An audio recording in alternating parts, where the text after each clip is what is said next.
We're live. Hi, everyone, and welcome to the Nerdy Up North podcast. It's a nerdy podcast, and it's hosted by Northern Nerds. I am one of your hosts, Sam. Now I'm the host, Paul, and we are joined again tonight by the wonderful Dan from Yay! Bleading Marvelous.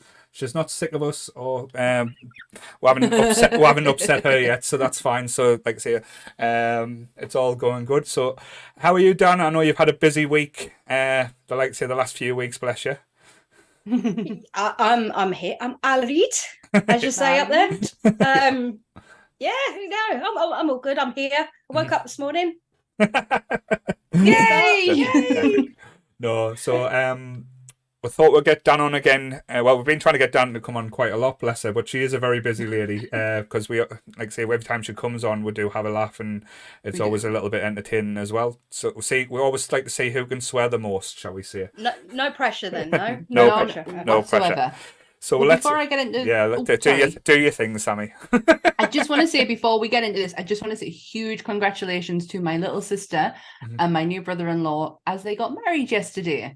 So congratulations to you. I just wanted to say that before we got started. Congratulations. And ask the most important question ever. How yous doing? Oh, and what yous been watching? God, here we go. See? Also, to say a happy anniversary to Charlotte and Kev, who were meant to come on the podcast tonight, but forgot that was their anniversary. So yes. So weddings and anniversaries, yay! Yes. It's been a weekend of celebrations. So yes, I'm not too bad. I'll let Dan tell us what she's been watching, or if she's been watching anything interesting. Have you had a chance to? Last night I rewatched Scanners. Right. I saw you post. Yeah. I was like, I need to watch this again. It's been donkeys. I think I was about, I want to say maybe 15, maybe a bit older the last time I watched it. And it sort of stayed there, but bits have faded out. And I watched it last night and I was like, this is the most batshit insane film I have ever watched in my entire life. And the ending was still way worse, well, way weirder than I thought it was. I remembered it being as well.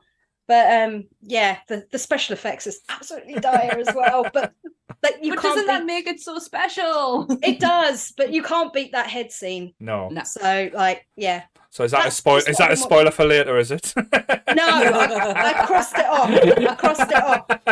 off. Well played. But yes. What about you, Sammy? What you been watching? I can't remember.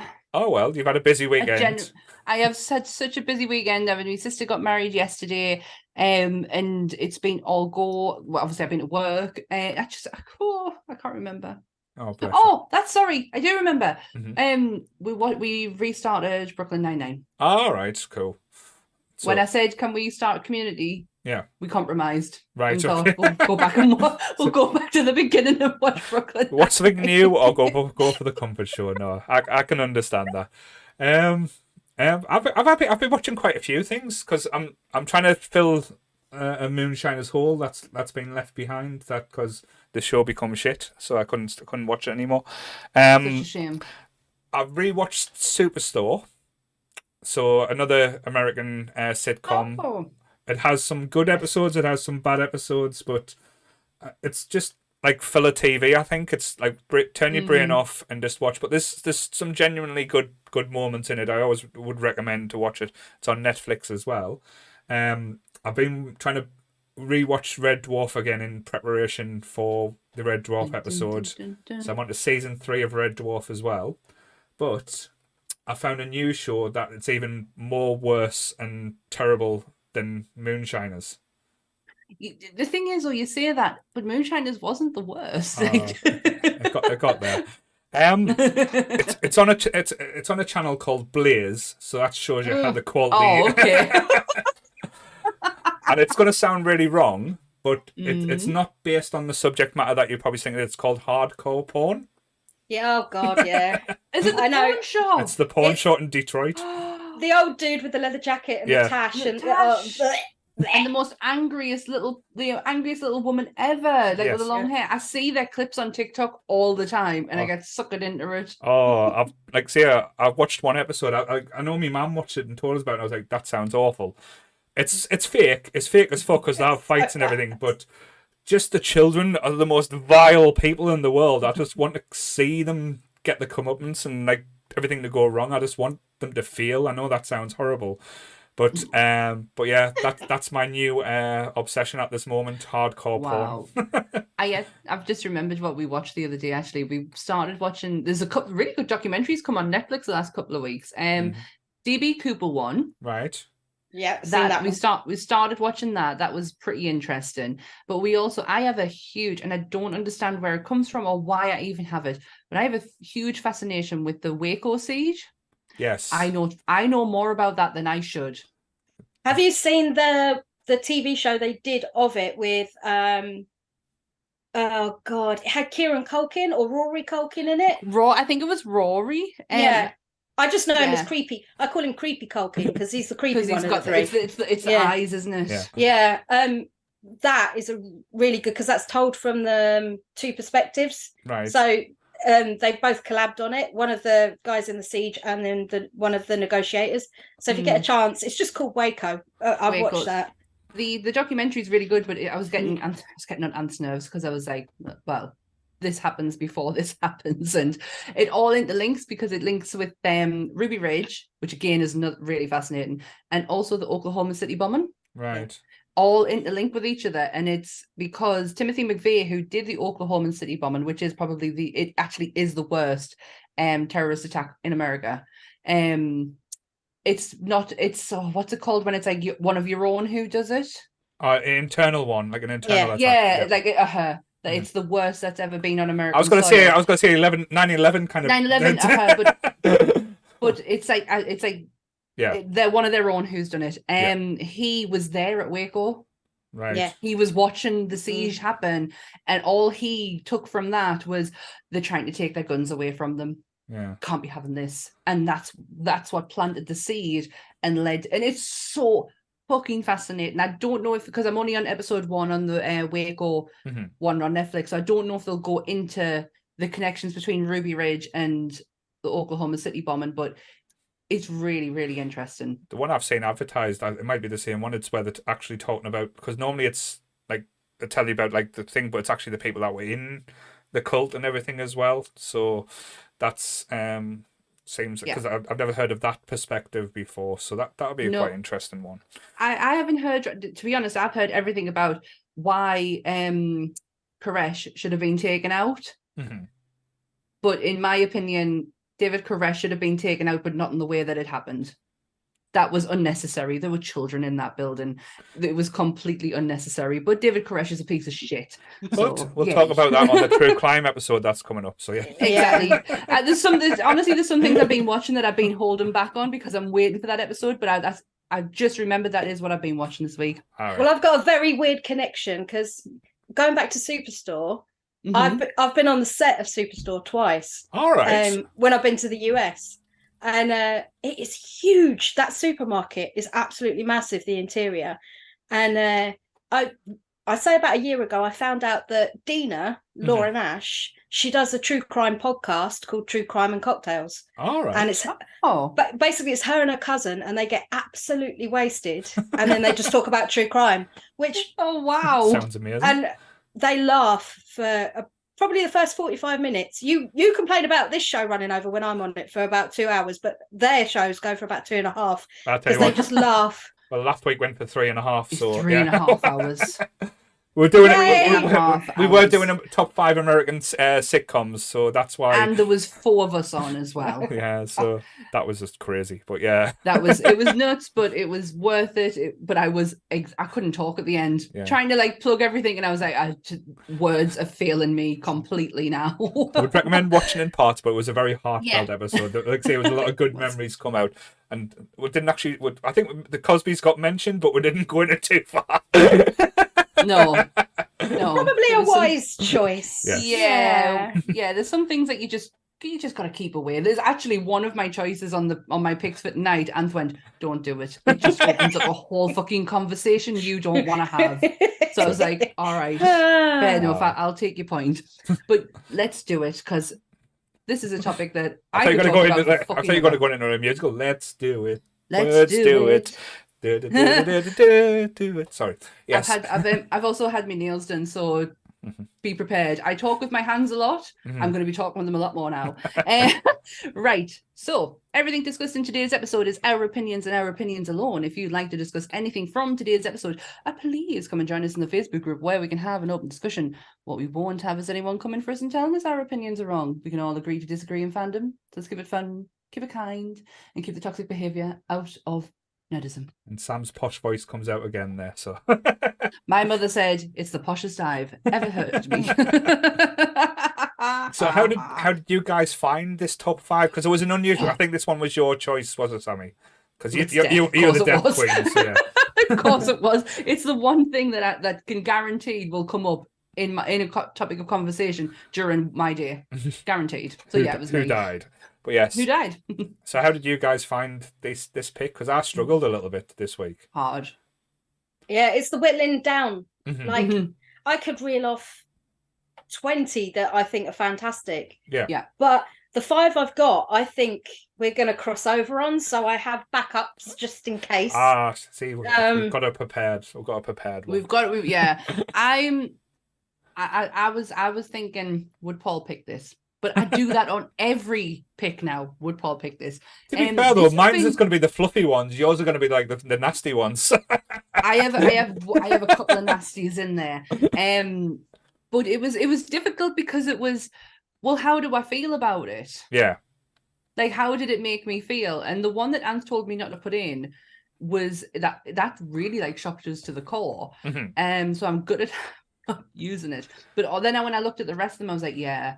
I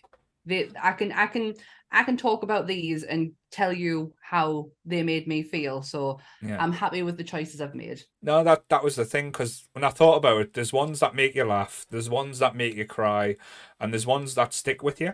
And I've kind of went with the stick with you ones rather tn anything, because like I say, there's probably going to be a bunch of honourable mentions afterwards, but I don't want to give away any just in case someone has picked them as well.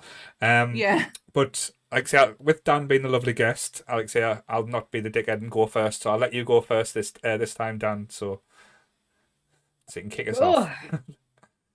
Right, there is an obvious one, but I'm going to leave that one just in case you two have got it as well, so I'll skip that one. My first one goes to, and this was like exactly what happened to this person, happened to every person that watched it and cared about the character. Right. Wash's death in Serenity. Paul's pick. No, I haven't picked it. I'm going to cry. Oh, really? I was like, I thought about this one and I was like, no, Paul is definitely going to pick Wash. No.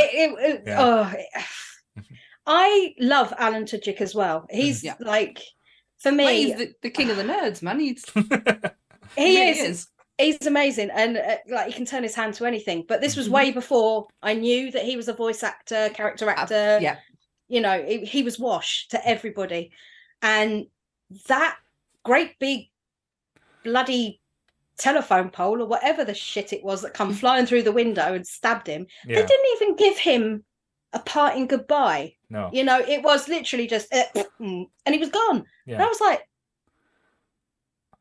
It's so sad. I think it was. I know that's what got me massively with this one as well. Because Wash, like if you watched Firefly, not just Serenity, like you fall in love with every single member of that. I'm not even going to call them like a crew or anything. They're a family type thing, and that's the best way I can describe it. And then when we got Serenity to finally tell the story, we thought we were going to get. Well, I thought they were going to get more. I thought, great. This is not going to be the ending of a story type thing. I thought this is going to show Fox were wrong, because like Serenity did massively well and better than they expected at the box office, and especially on the DVDs as well. But when I watched it, I was shocked at this one as well, because it comes out of absolutely fucking nowhere. It was like I think for me, I disliked the film massively because it was like they went over so much old territory from the series, but then they just did that ending, and then we were expected to be at peace with the fact that the curse of the weddings had struck again, and we were left with it. And I was like, even at the end, I was still like, "There's no answers." Like who's the blue hand people? That's what I want to know. it got worse and worse the more it went on. Now, I still like the film because it's part of, I don't know if you call it the canon or part of the thing, but it just annoyed the shit out of me. They killed off Wash. Wash was They could have killed off his missus. No, they could have killed off so many other characters, but no. Yes, we'll do everybody's favourite. I wouldn't have been sad if Simon went. Like, say, Simon. I'm not going to be sad, but I know that would have probably affected Kaylee. But yeah, Wash, like, say, he had all the best lines in the film as well.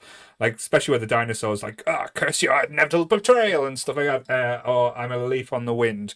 I know Goodwill put in the chat, but Jesus Christ, that touched me soul when he said it. He actually believed it as well. But yeah, I think if they'd killed off Jane, I don't think I would have been that upset. No, like I wouldn't have. Was he dead by then? Because they killed off Shepard before that. Yeah, because that gave Marley's motivation to walk through fire and basically just have his belief. Didn't care what he believed in, just in his belief, and that's how Mal got the job done. Yeah, that's it. Yeah, it's been years since I've seen the film. I just recapped on the death to make sure it still had that impact on me. Yeah, but yeah, I still couldn't care less if any of them bar Captain Fancy Pants died. Captain Fancy Pants, I like that. You see, I'm not a firefly fan. I can't say it. Firefly fan. My husband is. So I only watched Serenity. I watched Serenity first. Before I have seen all of them now, but I watched the film first. So I was grateful for everything that they were going back over. I got attached to these people quite quickly, and especially Wash, because he was just he felt goofy and loyal and serious but funny. There was just a lot about him. So when that happened, I was literally taken aback. I was like, fuck. Yeah. And then Antike obviously said he's a fan favorite in the TV show. I was like, oh my God, that is gonna fucking hit some people. Yeah. Majorly. I think the episode that Wash becomes this legendary status is when him and Miles fighting over Zoe. And then the Russian comes back and Ninsky and kidnaps them both. And Mal and Wash are getting tortured, but Mal's just basically picking fights with Wash just to keep him alive, basically. And then when Zoe comes in and says, it's like, you've got to pick, and she doesn't even think, she just picks Wash straight away, her husband.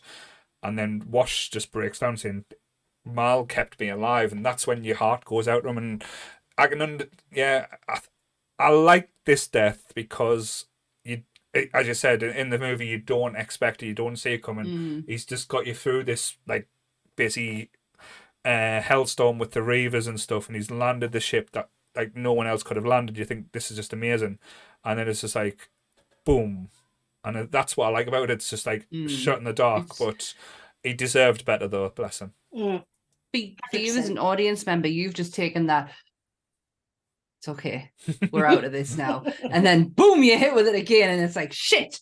But I can only sit on the sidelines and wonder how I would how you feel on the character and how he was trashed. To be fair though, I was still pissed that they only got 14 episodes of Firefly, so I was still fired up. Yeah, so that hatred wasn't going away anytime soon. Now it's been reopened. I'm going to watch Firefly again now, so thanks, Dan. Sorry.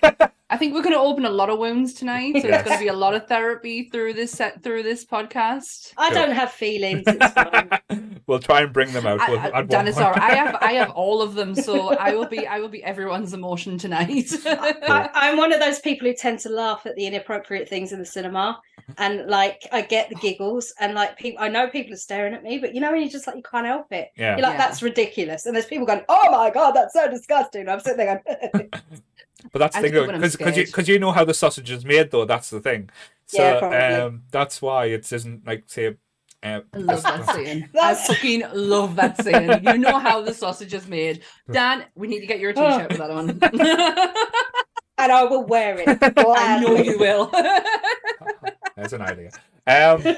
So yes, Mint first choice. Cool. What a way to open it. So take it away, Sammy. Oh, okay. I'm gonna go with probably the most obvious when it comes to me, if you know me, because this was mentioned on the first episode we ever did. That was a long time ago. A long time ago. It's from one of my favorite films that I used to hate admitting that I love this film.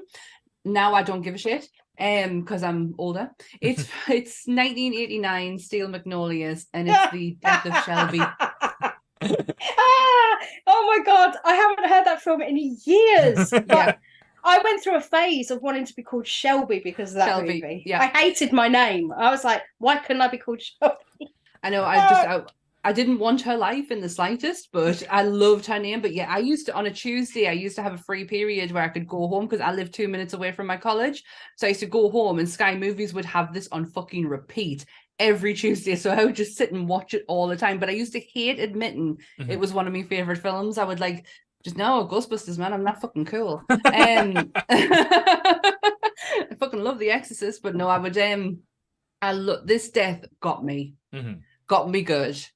It gets me good every time. It's not so much the death itself, because to be honest, she's a very poorly lady. Like, she has diabetes and she does things that she was told not to do.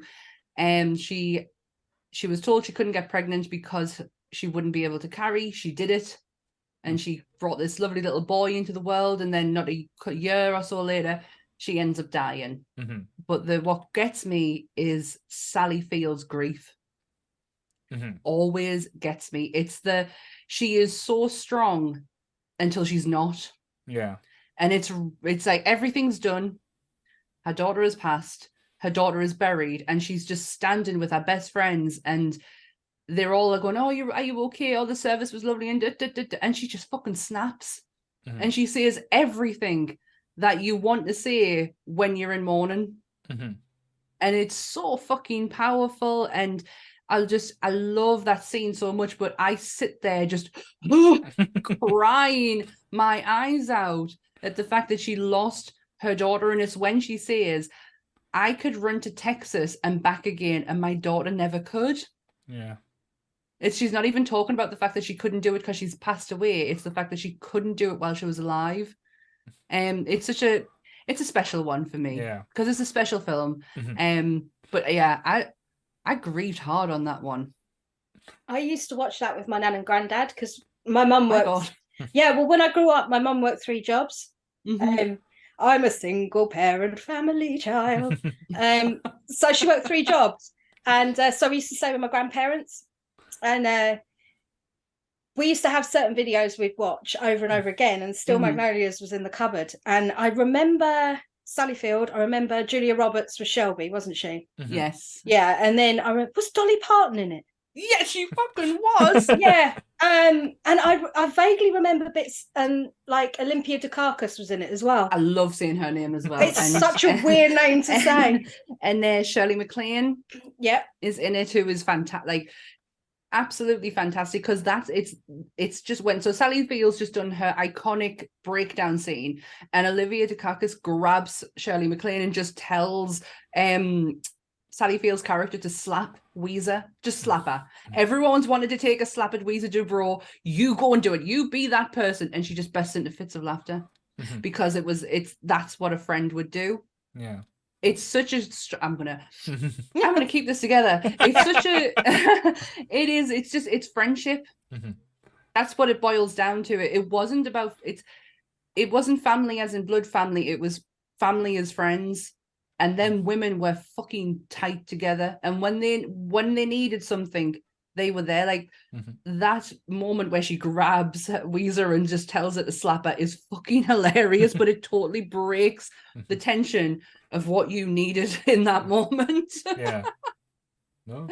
That's my first choice. It's not a film I've seen for a long, long time. Like, say, I think I was a kid when I watched it, like the last time. But I know how much it means to you and stuff like that.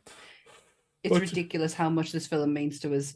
I used to be very ashamed to see it, but I'm not now. Don't care. I'm just surprised. Like, say the first picks for the two horror hounds has went quite like light and fluffy so far. So, So I didn't want to be predictable just yet. I've sort of held back a bit, Yeah. Like I said, there's stuff on here that I think we're going to cross over on. So, but I'm going to go with the one that disturbed me the most, to the point where, like I say, I still have a little fear of certain aspects to this. So I'm going to set a scene for you here. I'm going to try and paint a picture. So I'm comfy. Imagine you just, like say, chilling out on the beach, just like say having a party, like say having a few drinks with the guys and the girls. And this beautiful lass over the hill just gives you the eye and thinks, "Oh, I'm gonna have some fun here." Like they both had a little bit too much to drink. She like hints to chase her, so you think, "Oh, I'm gonna chase her here," and then she strips off and goes in the sea, and then and then basically you're like sitting there, pissed as a fart, thinking, "I'm gonna go in the sea. I'm gonna have some fun with this girl," and you pass out drunk, and it's all what happens. And the girl's just like swimming around, just being all naked and free in the sea, and this is just perfect surrounding. Then all you hear is dum dum dum, and then all you see, you don't even see the shark. You just see you hear the sound, and you see it just flashing around, and all you see is a little nibble, and she goes, "What the fuck's that?" And you start getting the feelings in your stomach, and you start getting the fear, anxiety's building up. And it's just how she gets thrown about like a fucking rag dog from that point. You don't even need to see the blood or see how graphic that is. Just that one moment put me off going into the sea for about 10 years after watching that as a kid. And to the point where I was even scared to go in the bath for a little while. So water was absolutely terrifying. But that film, and that scene exactly, was just absolutely terrifying. To the point I still think it's one of the best film death scenes, or like to scare someone, because you don't need jump scares, you don't need these aspects. It's just the build, the tension, the anxiety it builds up. It's never been beaten in my eyes type thing, but I still remember vividly as well how fucking terrifying and just monstrous that bit when she was just getting flung about on top of the sea. Like, that must have been so uncomfortable for her to be filmed as well, because it must have had like some kind of rig holding and a dragging across and just swinging her about, because it was so violent as well. But Jesus, like, just to picture it now, you can see it scene from scene, like how it happened and what was going on. When you mentioned drinking, that's when it came into my head, and I followed you through with it in my third eye, watching it. And it's when she does the leg movement and my leg twitched, and I was like, oh. That's not just like a horrific death in a good death. That is a fucking amazing opener, because that really, like, there's no hold barred after that. It's Spielberg. It's Spielberg at his best, telling the story and just painting the picture through the lens. Yeah, like very minimal dialogue. You know exactly what's happening, and you can't stop it from visual. Happening. Yeah, it's all visual, and it's all sound as well. So the sound is obviously the that's building the tension up to it's the leg, man. I can't. It's when she moves that leg and she twitches. It's one of my worst fears. I don't do the sea. I'm a swimmer, always have been. I was very good at it. Swam for Sunderland's team. Thank you very much. But I hate the sea. But it's a scene afterwards as well, when you get introduced like the Chief Brody and stuff, and they're going to investigate the remains, and all you see is like hair and fingers and bits as well. Yep. So it's just like the after effects, and like Jaws is one of my up there favorite movies of all times. Like, say, I'll argue with anyone because everyone says, "Oh, it's not a horror film." It's one of the fucking scariest movies ever made. It is. Fact. People don't give Spielberg enough credit for two of the most I don't know, gateway horrors, I would call them. Like Jaws and Poltergeist are both films gateway. That they're not necessarily horrors, but they are horrible enough that you have a child that disappears, that scares the life out of the family. Then you have that big white fog thing that anyway. And then with Jaws, it could really happen. So you have that element of I don't remember a film prior to Jaws that made you sit back and go, oh, that could really happen. I don't think I want to go in there. And then you realize that everybody's got a sea somewhere. So they're going to go into the sea, or there's possibility of shark being in the water. And you're just like, no. That's what... living next to the, being a seaside city as well, where we've got a number of beaches as well, and that's where your parents used to take you during your summer holidays to try and just get a break from you and stuff like that.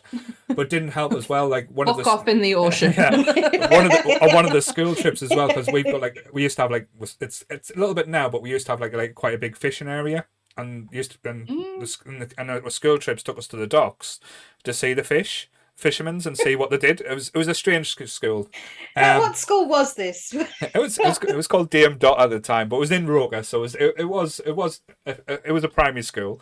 But one of the fishing boats actually had a shark's head on it. It said, "Oh, we caught a shark a few weeks ago," and they've kept the head, and that was just like say that just cemented in my thing saying, "Shit, yeah, there's Jaws." It was only it wasn't like a great white or anything. Like it must have been just like a basking or something like that. But I was like, "There's a shark in the fucking water where my mum wants us to go. You can fuck off." No, not a fucking chance. But to me, when you were talking about like real life, like that is like something that could happen.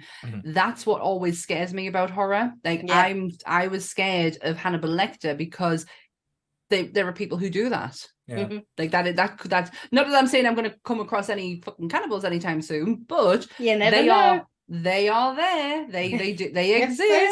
they are. And real life horror scares me. So Jaws. I watched Jaws when I was 16. So I'd been going to Florida for about 2 years before that. And I'd been on the Jaws ride, and it didn't bother us because it's just a ride in the water. Ooh, big shock. Wasn't until I came back. My mum made us watch it when I was 16 because I had to experience it. And I'm not gonna lie, I sat there like kind of, you just move about a lot because you're really uncomfortable. Yeah, just like fidgeting a lot. I found myself doing that a lot during that, but it's such a fantastic movie, and something that I have berated my sister for today because she has still not seen it. Not good enough. No, it's terrible. She's not come back on the podcast till she has seen it, so there. Right, so yes, that's my first pick there. I had to get the shark one out of the way. Such strong first picks. I like it. Cool. So go on, Dan. Right, this one's heavy. I will give it. It is a heavy one, right? Okay. You ready? Yeah. Brace yourselves. Right. Okay. The ending of The Mist. That's my pick as well. So yeah. Is it? Oh, I've got a joint pick then, guys. Well, I can pick another one if you want. No, go for it. It's fine. Don't worry. No, we don't. We just allow it to run. I often think, it's common knowledge that Stephen King gets a terrible rap for his endings. Yes. It is common. I mean, even he jokes about it in It Too, doesn't he? Yeah. Mm-hmm. But this ending was by far chef's kiss for a Stephen King ending because, you didn't have to do it. No. He didn't have to kill Andrea and Dale and the little one. And the little one. Are you calling them their Walking Dead names? Yes, I am. Nice one. He didn't need to kill him, and like that second when you watch it on his face, when it dawns on him, where the fog, the mist clears, and you can see the army coming out on the tanks and the big cars, and you just see Thomas Jane's face just go like from absolute like just grief that he's killed his kid, but then this whole other level of horror. Because he realized if he'd have just waited 30 seconds, it would have been fine. He wouldn't have had to done it. So he's got the realization that he's just murdered 3 people and he didn't need to. And that was like one of those things. The first time I saw it, I sat there and I was just like, because it's one of them things. I think the movie didn't do too well at the cinema, but it came out and it did amazingly on like on DVD. But I think it's similar to like the Sixth Sense. It got spoiled for a lot of people who watched it because everyone wanted to talk about the ending rather than the movie. Let's be honest, there's some ropey CGI in it, like when you see the monsters, but the characters in it, like they've got proper people that you do hate and and stuff like that. And with it being in America, the Bible Belt as well, and like say just watching Brooklyn Nine-Nine, Sam, it's got Captain Raymond Holt as a bit of an arsehole in as well. So. Oh my god! Do you know the funny thing is I've never actually seen The Mist, and it's only because if you go on any Watch Mojo list of and death is a thing for me, and I will watch lists of TV deaths, movie deaths, real life deaths. I'll watch them all, and The Mist has come up so many times that I don't need to watch it now because I don't need to be attached to them people that were in that car. I don't need that in my life. A lot of it as well, though, if you watch the whole film, it's like a lesson in people watching. Yeah. Because to some extent, you're a bit of a voyeur during that film, because you're watching the dynamic of what you think, how people would behave versus how they should behave. And I'm not talking in like the Walking Dead scenario or, all these post-apocalyptic show type things. This was like the realization that these bunch of people that would be next to each other in the line and would never know each other in a million years, shopping in the same shop time and time again, have these backstories. And my favorite bit to this day is where they lob a can at that woman. Yes. There's this one woman who I can't for the life of me remember her name, but I'm going to call her Karen. It might have been Karen. Yeah. And she's like a preachy Bible. Has she got a really southern accent? Like really southern. Yeah, she's telling about how this is all the sinners' faults and stuff like this. Yeah, I think I know who she is. I have seen clips of them in the store. Yeah. I think it's the mom from Whip It. I can't. And she has been in a few SVUs before. You might be right. But she it's just the bit where she starts to try and lead a revolt and get everybody praying, and then one of them just throws a can of peaches or something at her head. and I'm like, that would hurt. That would seriously knock you out. It would fracture your skull. And she's standing there going, and I'm like... But I think this why I do enjoy, because it's, as you said, it is like a people watching or watching a human psyche type thing, and how you put in an impossible situation, what your mental state would be and how you would turn and turn on your fellow like your neighbours and stuff like that. But the ending, it is truly one, and I know he does get a lot of shit because he has done a lot of shit films, but he's done a lot of good things. Thomas Jane in that film, his performance, say his realization of what he's just done, it breaks every fiber of your heart as well. That was why it was on mine, just because when you think about it, if you put yourself in his position, how it's unfathomable. I don't want to. Yeah, that's the thing. I don't want to, and that's why I don't want to watch it because I don't want to be attached to them people who are in that car. I don't want to know them. I know what he's done, and I know what happens next. I think it's like the son, because he spends all the film trying to protect his son from everything that's going on.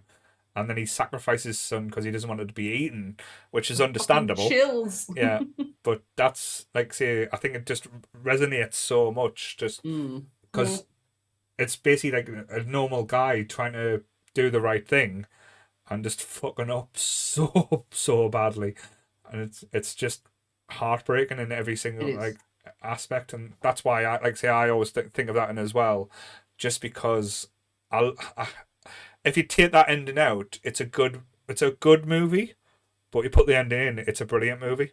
Yeah, I agree. That's a good way of describing it. That actually might make us want to go and watch it if he's putting it in that aspect.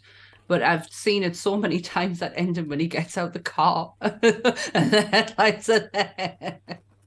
It's horrible. It's it's something. This is the first time we've all been kind of lost for words when it's yep. But that's the thing, because you can never explain or express, because to put yourself in that position, to be fair, you would probably shoot yourself if you try to think too hard. It. Oh, honestly, if the way that I'm thinking right now, if that was me and I've just carried out what he's done, I get out the car, I see that there's help on its way. The armies showed up. That's it. I'm out. Yeah. It's over. Game over. I'm not getting over this. No. Like there's not enough therapy in the world that can get me over what has just taken place. That's it. Game over. I'd throw myself in front of one of the tanks or something. Yeah. Just get that done. Dusted. Game over. Done. I'm done. Yeah. I wonder if they could make a sequel to this, like to say like what happened afterwards, or to give you like what happened to his life afterwards. It would be really, really fucking awful. Like I said, a drug-addled, like I said, just him looking at ways of trying to figure out why it's happened, because it was never explained why these monsters or anything just appeared as well. That's one of the things I did like about it, about the not the expert, because it sometimes, like say, for movies like that, they'll try and explain it away of like with the most irrational or stupid thing. It was just like, this mist turns up, monsters are here, we don't know what the fuck's happening. I think much. In the short story, they explained it as like a dimensional rift or something. It was something along the lines of that. Right. But they didn't, like you say, they didn't go into detail. It was just like, this happened, deal with it. Yeah. And that is so rare for King, because he could over describe the fucking shit out of everything. So that is quite refreshing that it's not, and it's the set, like we don't have to have an explanation. They're just fucking there. Yeah. Deal with it. Pretty much. Cool. So that's mine and Dan's second pick all in one there. So, okay. So yes. I have a feeling that people might have known this one's going to be on my list, and this is one of. Was it the Marshmallow Man? Ha! That's so cool. I never even thought of that. No, this is from the other film. This is not just a death. This is a fucking badass death by a badass actor who is being killed so many fucking times on screen. We're starting to wonder, do the studios just want to kill him off? Is that what they're looking for? But it is it's Boromir's death in Lord of the Rings. Right. Sure, I've got Sean Bean as my honorary mention on here, because I saw a thing when I was doing a bit of homework, and it said that he has been killed on screen 25 times. But he is not the most or the actor for the most on-screen deaths. That honor goes to Christopher Lee. 70 on-screen deaths. Oh my God. 70. And my mum just turned, when I told my mum that, she went, well, yeah, he got stabbed a lot. He was Dracula. Good one, Carol. Yeah. But Boromir is, it's just the coolest fucking death. Like, because he has these bit weak moment of, I want the ring, but I don't want the ring. Oh, I'm going to go and take the ring. Oh, no, Frodo, I'm really, really sorry. Boom, arrow. Yeah. Another one. Fucker takes down, it's 3 arrows in the chest, and he's still fighting. See, it's a film that goes on too long, and it's an overlong death. So it's perfect. Them's a fighting words. They are. Jeez. We've had many words when it comes to Lord of the Rings. I am not a fan of the walking, shall we say? He is not a fan of the rings, but I very much am. And this was, when I was thinking of deaths, like Boromir just came to like forefront of my mind. I was like, because I just remember watching it going, fuck me, you are the coolest. You really are, Sean Bean, the coolest person in the world right now, because that death was amazing. The fact that he got to have his closure with oh my God, Frodo. His name is complete. No, not Frodo. His Aragorn. brother. Yeah. Aragorn. No. Oh no, he didn't even get that with Faramir. Oh no, he didn't, did he? Who with Faramir? But yeah, he got to have his bit with Aragorn, because he said, for Gondor and all this shit, and they got that closure. But I just think it's such a badass death. 3 arrows, man. 3 arrows and fucking. They weren't just normal arrows though, as well. They were like fucking monster-sized arrows as well. They were like, well, they're made by orcs. They were the biggest, blackest arrows you could ever have as well. Yeah, yeah, they were made by orcs, and I don't think they understand size. But they weren't orcs though. They weren't the orcs though. They were Uruk-hai. They were Uruk-hai. Yes, Uruk-hai. I apologize. We'll have to get our terminology right for the Lord of the Ring nerds out there. They'll come for us. The elf-eared bastards. Don't let them come for us. Sorry, most of them are hobbits anyway. They can't even get past your knees. Stop talking about me like that. But his death's just fantastic. There's nothing like I'm not sad about it. Mm-hmm. Like, it's more satisfying than anything else. But I really love that takedown, the fighting, the fact that he got to have his bit farewell and for Gondor with Aragorn.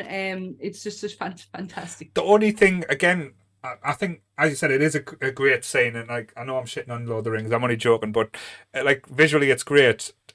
Only thing that did put us off when I went to see the cinema, I got really bad motion sickness during this scene because they did the overhead camera like scene when they were like all the orcs and the Uruk-hai's fighting and coming down, and it was just like I did actually feel a bit blur at the time because it was just like almost like Saving Private Ryan at the time, like where all the motion sickness and everything was kicking off and stuff like that. Yeah, that opening scene with Saving Private Ryan is the reason I can't watch that film again. I can't sit and go through that because I move with them and you move with the camera. And I totally get what you mean by that. Yeah. I just love it so much. I just had to mention it on this list because I remember I saw it in the pictures and I thought, you go, Sean Bean. But this was at a time when I don't even think I realised it, like, or knew the whole, Sean Bean always gets killed. Yeah. It wasn't until around about Game of Thrones time, and I was like, oh, Sean Bean. Oh my God, Sean Bean's been killed. Spoilers, by the way. What was it? I think, I remember seeing him in a film he didn't die in. Was it When Saturday Comes and he played a footballer? I think that was it. Oh my God, I know which one you mean. But there was a TV series we watched about cars and racing and such. It was like a Sky program, and we're watching it with him in, and I'm like, we got to the end, like the last episode, and he was still alive. He didn't die in Sharp, did he? As well, did he? He survived in Sharp, I think. Bastard. Bastard. I have watched that video so many times of the compilation of him going, yeah, bastard. Do it for Yorkshire. Do it for Yorkshire. Even though he's from Sheffield. That is Yorkshire. Still. But knowing that series, we got to the last episode and Sean Bean is still alive, and me and him are like, what's going, like, bloody hell, are we going to do it? Final scene, killed. Bless. So yeah, my number 2 pick is Boromir. So, oh well, we've got a Lord of the Rings one in there somehow. It's a shame I can't get a Goonies reference in because no one died in the Goonies. One-eyed Willie. He was dead beforehand. You didn't see the death. Chester Copperpot. Again, you didn't see the death. So if they do a prequel and do Chester Copperpot's like life and life. Holy shit, that'd be so cool. The original Goonie, Chester Copperpot. Dave, if Dave Dent's watching, that's a movie we can make, sir. We can do this. Don't get him involved, honestly. Jeez. So yeah, so we're back to Dan now for a third pick. Third pick. God, right. Right. Okay. I'm gonna go because I put a thing out on my page earlier today to say what are yours, and someone came up with one that I hadn't even thought of in a million years, and I went back and I watched the clip of the death on YouTube, and holy shit, that's messed up. It's Emil's death in RoboCop. So yes. So Emil, for you, anybody that hasn't seen it, Emil is a bad guy. He's one of the henchmen to the big bad, and he's just a cocky shit all the way through it. Yeah. And the culmination of his death is, I think it's toxic waste or acid or something he crashes into. Yeah, it was toxic waste. We call it the toxic Avenger death. Yeah. And to this day, that special effects makeup they did on him was like unlike anything I've ever seen. Like the melting skin, the boils popping, the like everything. And then when he runs out to his mate and he goes, "Help me," and he goes, "Ew, get away from me." It's just like he was melting even more. And then he sort of limps out and he's all like, and then he gets hit by a car. And he explodes after that, doesn't he? Yeah. Because he has dynamite inside him, yes. Because we all do, apparently. Well, it was a Paul Verhoeven movie, so of course there was going to be explosions, yes, dear. But that one was... What is that? Explosions. That one was thanks to Paul Prowse, if I remember his name rightly. So I just want to say thanks to Paul for that one, because holy shit, yes, that was disgusting. And still, it had that gross factor that, like you say, nothing has to make you feel anything. Some things can just make you laugh, but this one was just like the whole way through you're going, how the hell did they do that with the special effects? How did they make him look so... I think it was. I think they just poured liquid latex on it at the time and wait, like as it was setting, it was just like dripping down and film. But I think that was banned on TV for a while. That had to have been. You could see it on. It was cut out the TV version, but it was actually in the video version. Because I think RoboCop 1 was an 18, but RoboCop 2 was a 15, I believe. Like I said, because I know they did the movies that made us, and they did a RoboCop version, and watching the behind the scenes for RoboCop, fucking hell, they were just chaos. I don't know how that film got made, but it's I didn't even think about that one. That one's just blowing my mind because it's horrific.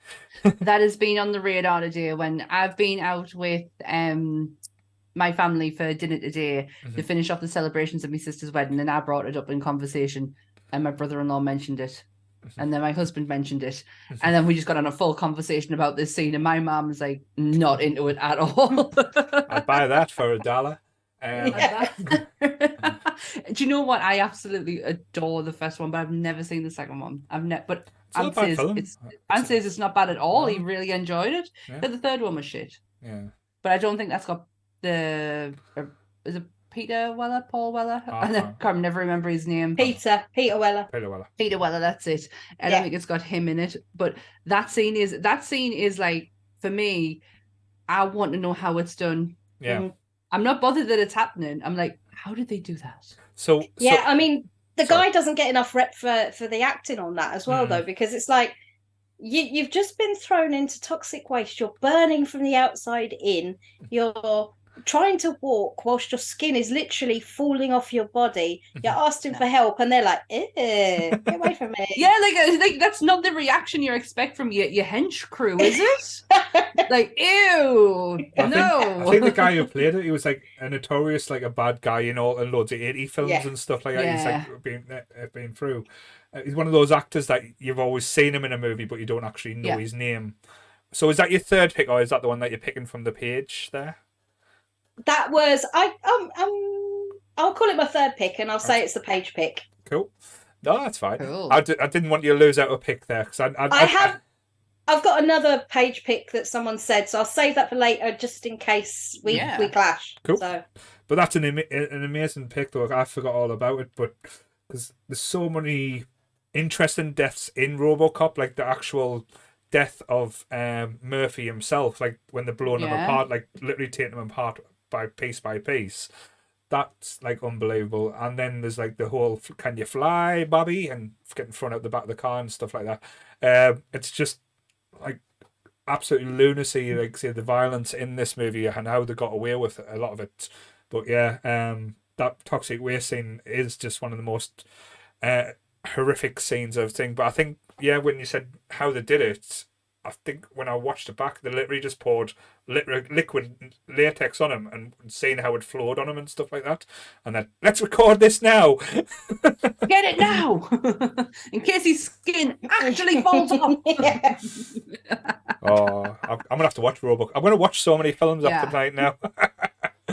I get every time we do something, I'm like, that's what I'm going to watch when I come off here. But I've not watched RoboCop in years. It's after they've done the remake, that kind of put us off it a little bit.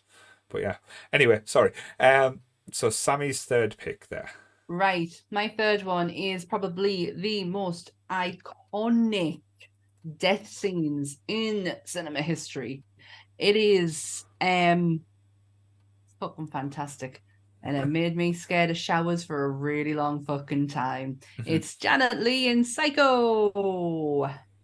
I nearly had this one, but I took it off. I have the lovely Miss Leigh staring at me on the wall in absolute horror. And I didn't even think of that until the last minute. Right. Didn't even think until the last minute, and then I was like, holy shit, fucking Psycho. I am a huge Hitchcock fan, and it all starts from my love of Psycho. and it was when I went to the Universal Studios. They had like a backlot thing, Yeah. and it was a Hitchcock experience, and it was dated. It was old. You could tell it was on the way out, but I lived for that experience. I am just heartbroken that I never bought I didn't have the foresight to think this merchandise is going to be worth a lot of fucking money because it's going to be so fucking rare, because they had Bates Motel towels, robes, slippers, soaps, toothbrush. Do you know what I mean? Like these things that would become really rare. But Psycho is, it's such a film, and it has a lot of resemblance to Scream. Oh no, Scream took the influence from Psycho type thing, and the old switching Bates, get the big actor in, think she's going to be the star, and then just no, she's not. She's gone.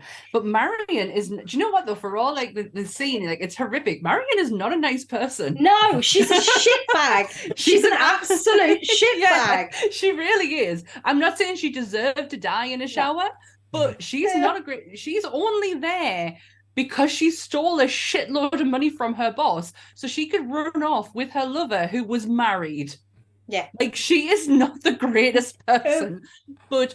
She does end up dying in the most horrific manner, and also dumped into a swamp.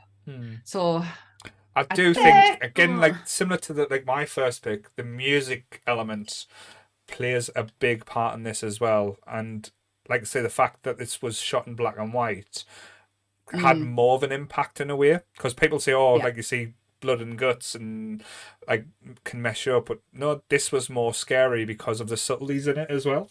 Yeah, all you saw was the knife stroke down. You've got to remember at the time, this was the 60s. Was it the 60s or 50s? I can't remember. I think it was 60s. 60. I think it was 1960. And this, the studio had a pull on everything, and they would rip everything to pieces. They couldn't even show the toilet. There was certain things of the toilet that couldn't show. Like that's how, but Hitchcock could not give a shit. I used to have a book on the making of his movies. And the Psycho, the shower scene in Psycho was so interesting to us because of how he cut it, how many shots he did, how many times that woman had to scream. And she has one of the most iconic screams that at the end, when is it Vera? Oh God, I can't remember her name. Vera Miller, Vera Lee, or something like that. When she pulls Mrs. Bates round and she pulls herself back and screams, that's Janet Leigh. That's not her scream, because that's how iconic it was. But the shower scene itself is terrifying. The fact that you've got forget the screeching sound when the knife comes in. All you've got is a woman taking a shower. You get like a angle around her to where it stops, and you see that shadow coming further and getting closer and closer and closer to the rips. Oh my God, it is terrifying. But yeah, Marion wasn't the greatest. Someone just asked, the shower scene, what did they use for the blood? Was it, because someone said it was chocolate syrup? I thought it was ketchup. It was chocolate sauce. Chocolate sauce, yeah. It was chocolate sauce because brown showed up. The brown showed up more like dark blood than ketchup, because the ketchup just watered down.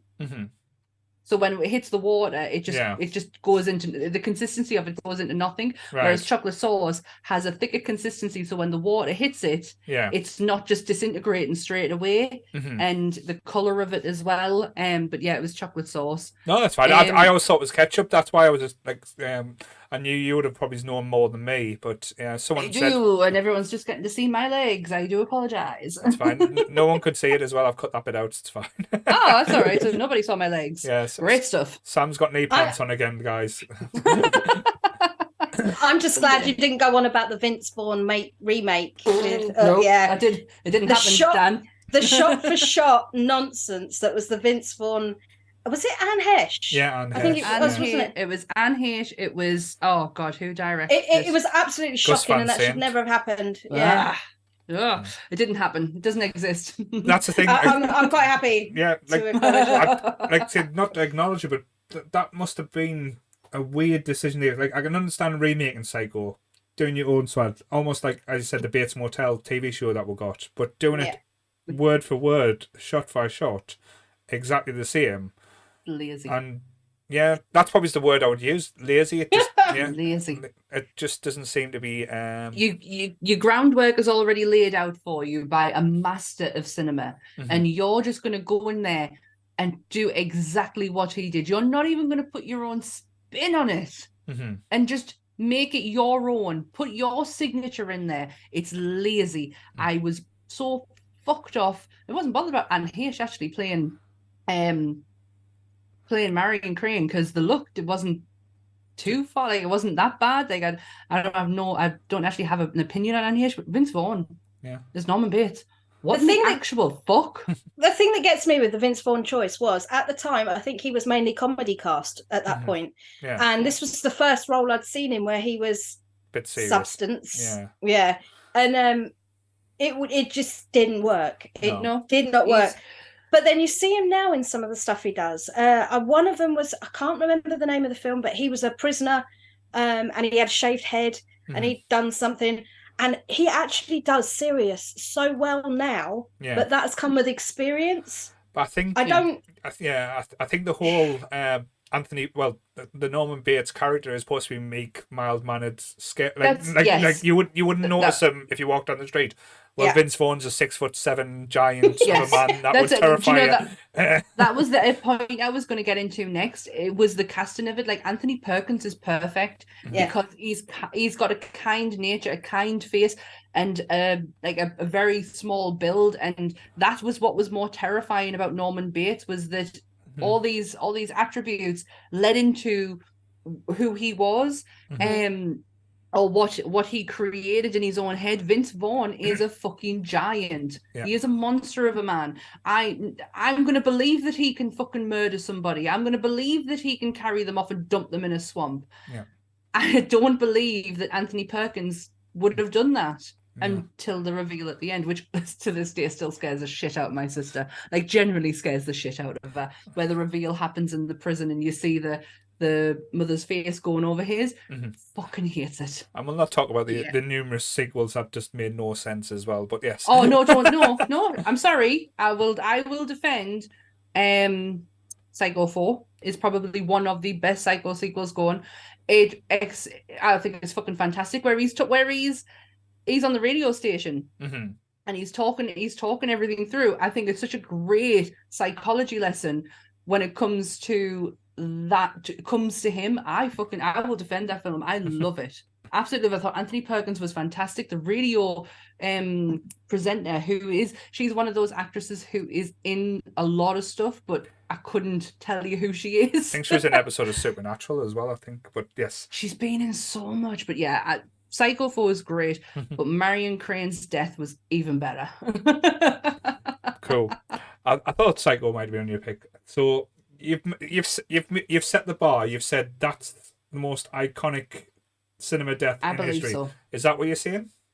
I'm going to stand by that. Stand by that. Okay. I'm going to stand by that. I'm going to do a little speech here then. So, see if I can do it justice. Because to me, it might not be the greatest death scene in cinema. It's certainly the greatest death in sci-fi. I've seen things you people wouldn't believe. Attack ships on fire off the shoulder of Orion. I've watched sea beams glitter in the dark near the Tanahasa Gate.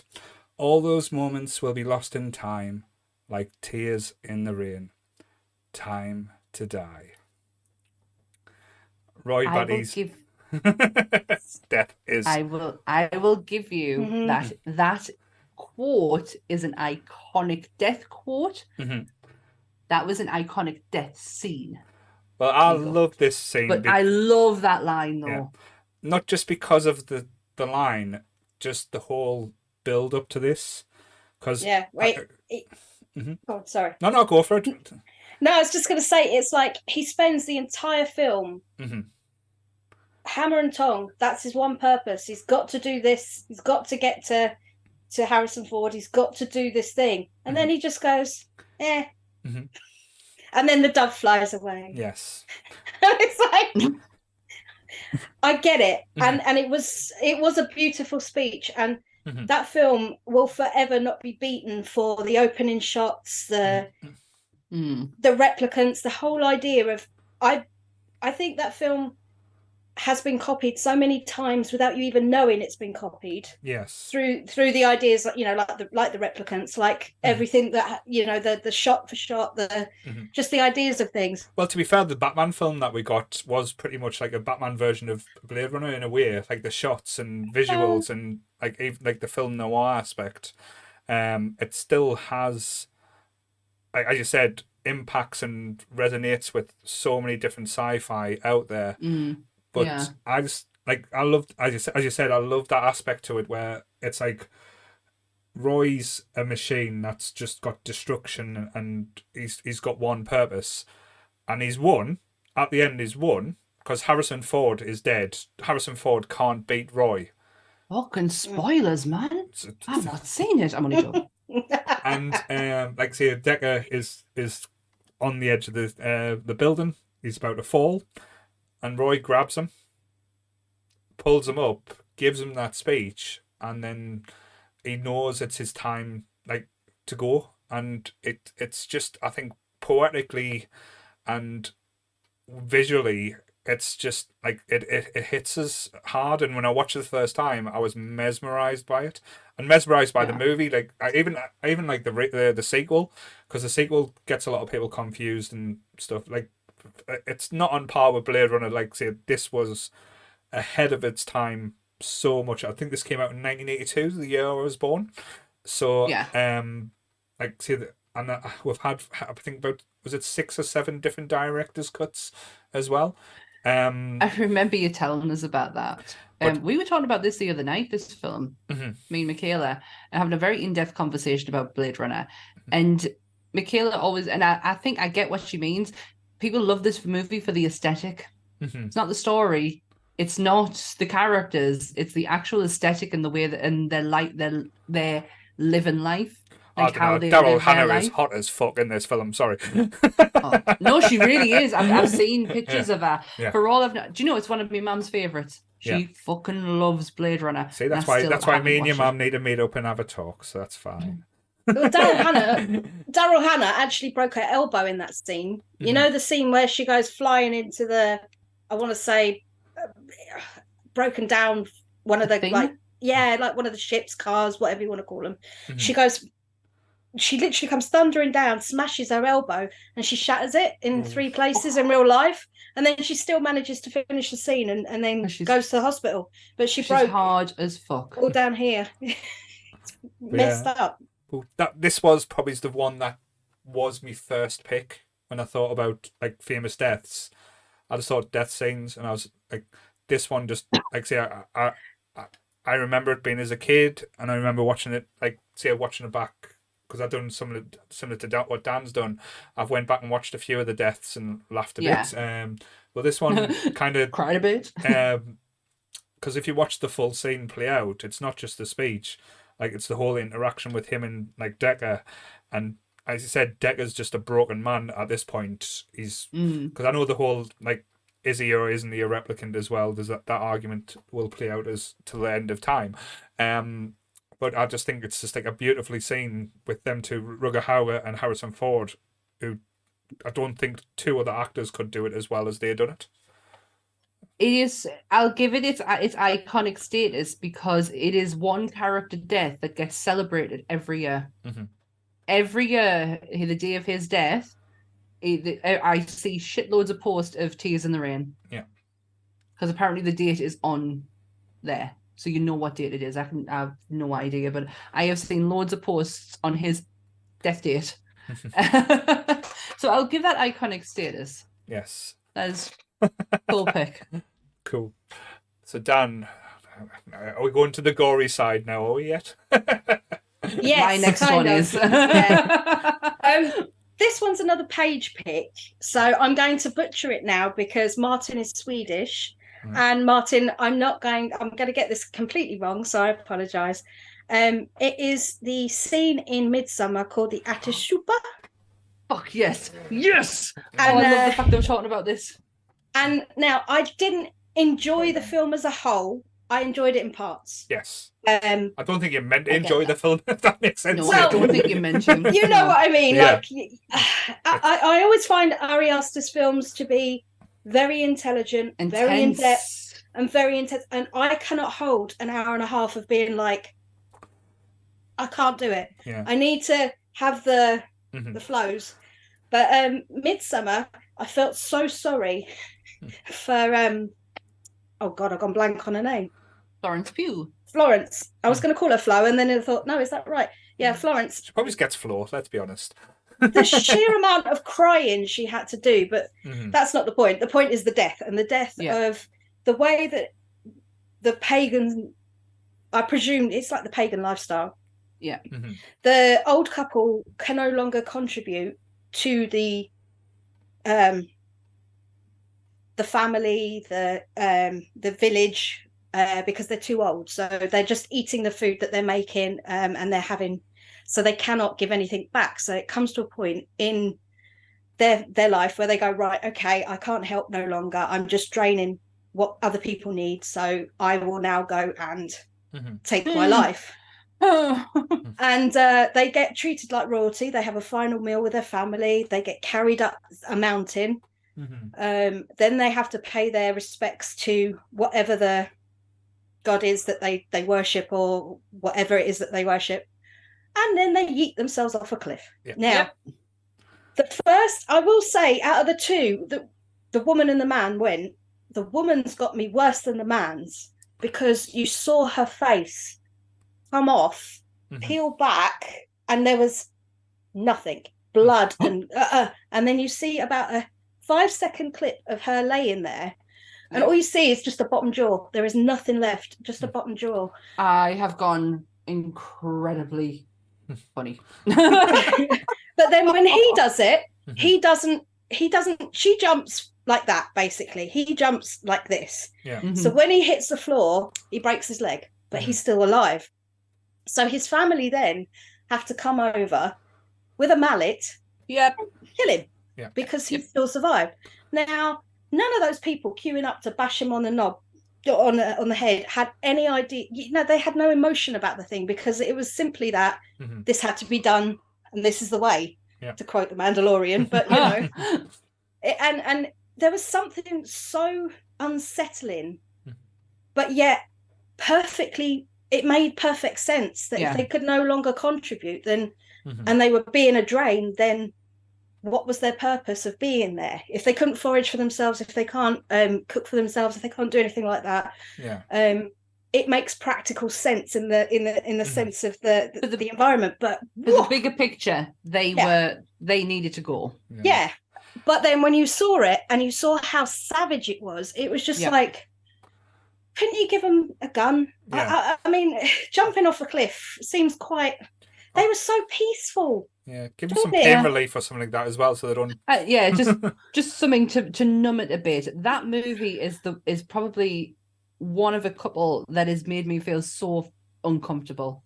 And Ari Aster is incredible at making you feel uncomfortable, uneasy. Like you're not allowed to sit still in one of his movies. I made the mistake because I didn't see it at the cinema. I downloaded it on streaming, so I illegally watched it.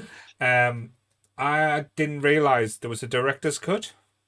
Okay. And it's a longer version. So we downloaded, I think the one we watched was over 2.5 hours.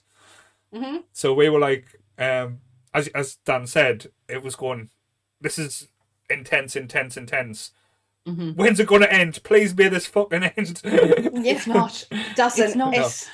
Until the very last scene, when she cracks that smile. Yeah. That is the only time you get to go, are you fucking kidding me? There is so many deaths in this that you could pick, but that is probably the brutalest. Yeah. I think it was just the sheer peacefulness about the fact that they were about to kill themselves with no pain relief, no prior bonk on the nonce, no nothing like that. They were just literally going to go peacefully throw themselves off, and we get to see the horrific aftermath. It was the fact that I didn't think they'd show them hitting the floor.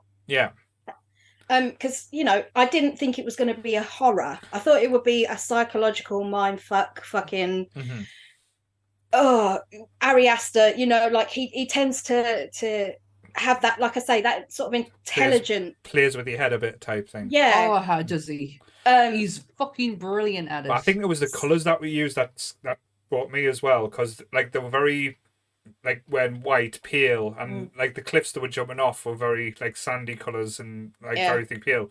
But as soon as they hit the red, like the sheer redness that like the explosions of like what came out for the blood spatters was just mesmerizing. You could like it was one thing. It's like a car crash. You don't want to look at it, but you can't look away type thing at the same time.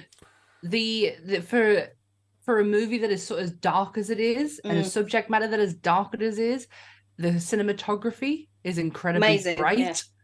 There's not a lot of darkness in this movie. No, everything's kind of a lot of daylight, which is quite even more unsettling. Yeah, because when you think of things that is going to go wrong, you assume they're going to happen at night. Yeah. Shit was happening during the fucking day. That doesn't happen in horror. And that's why I think Ari Aster's films are intelligent, because he takes the opposite.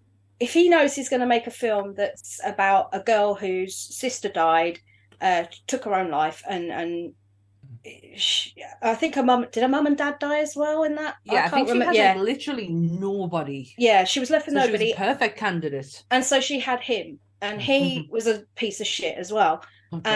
You were on that sort of plane with her from the beginning, and all she did was cry for the first half hour. So you were like emotionally exhausted from going through that with her for the whole half an hour. And then you see all the flowers and the white and the green, and you think, oh, this is nice. Pretty. But then you knew, no, this isn't nice. Yeah. This doesn't feel nice. It feels, they all were very blank. They were all very, whilst they were welcoming to a degree, they just didn't have that genuine emotion. There was a lot of fakeness type thing towards it. Yes, like a facade. If that's the best way I can see it.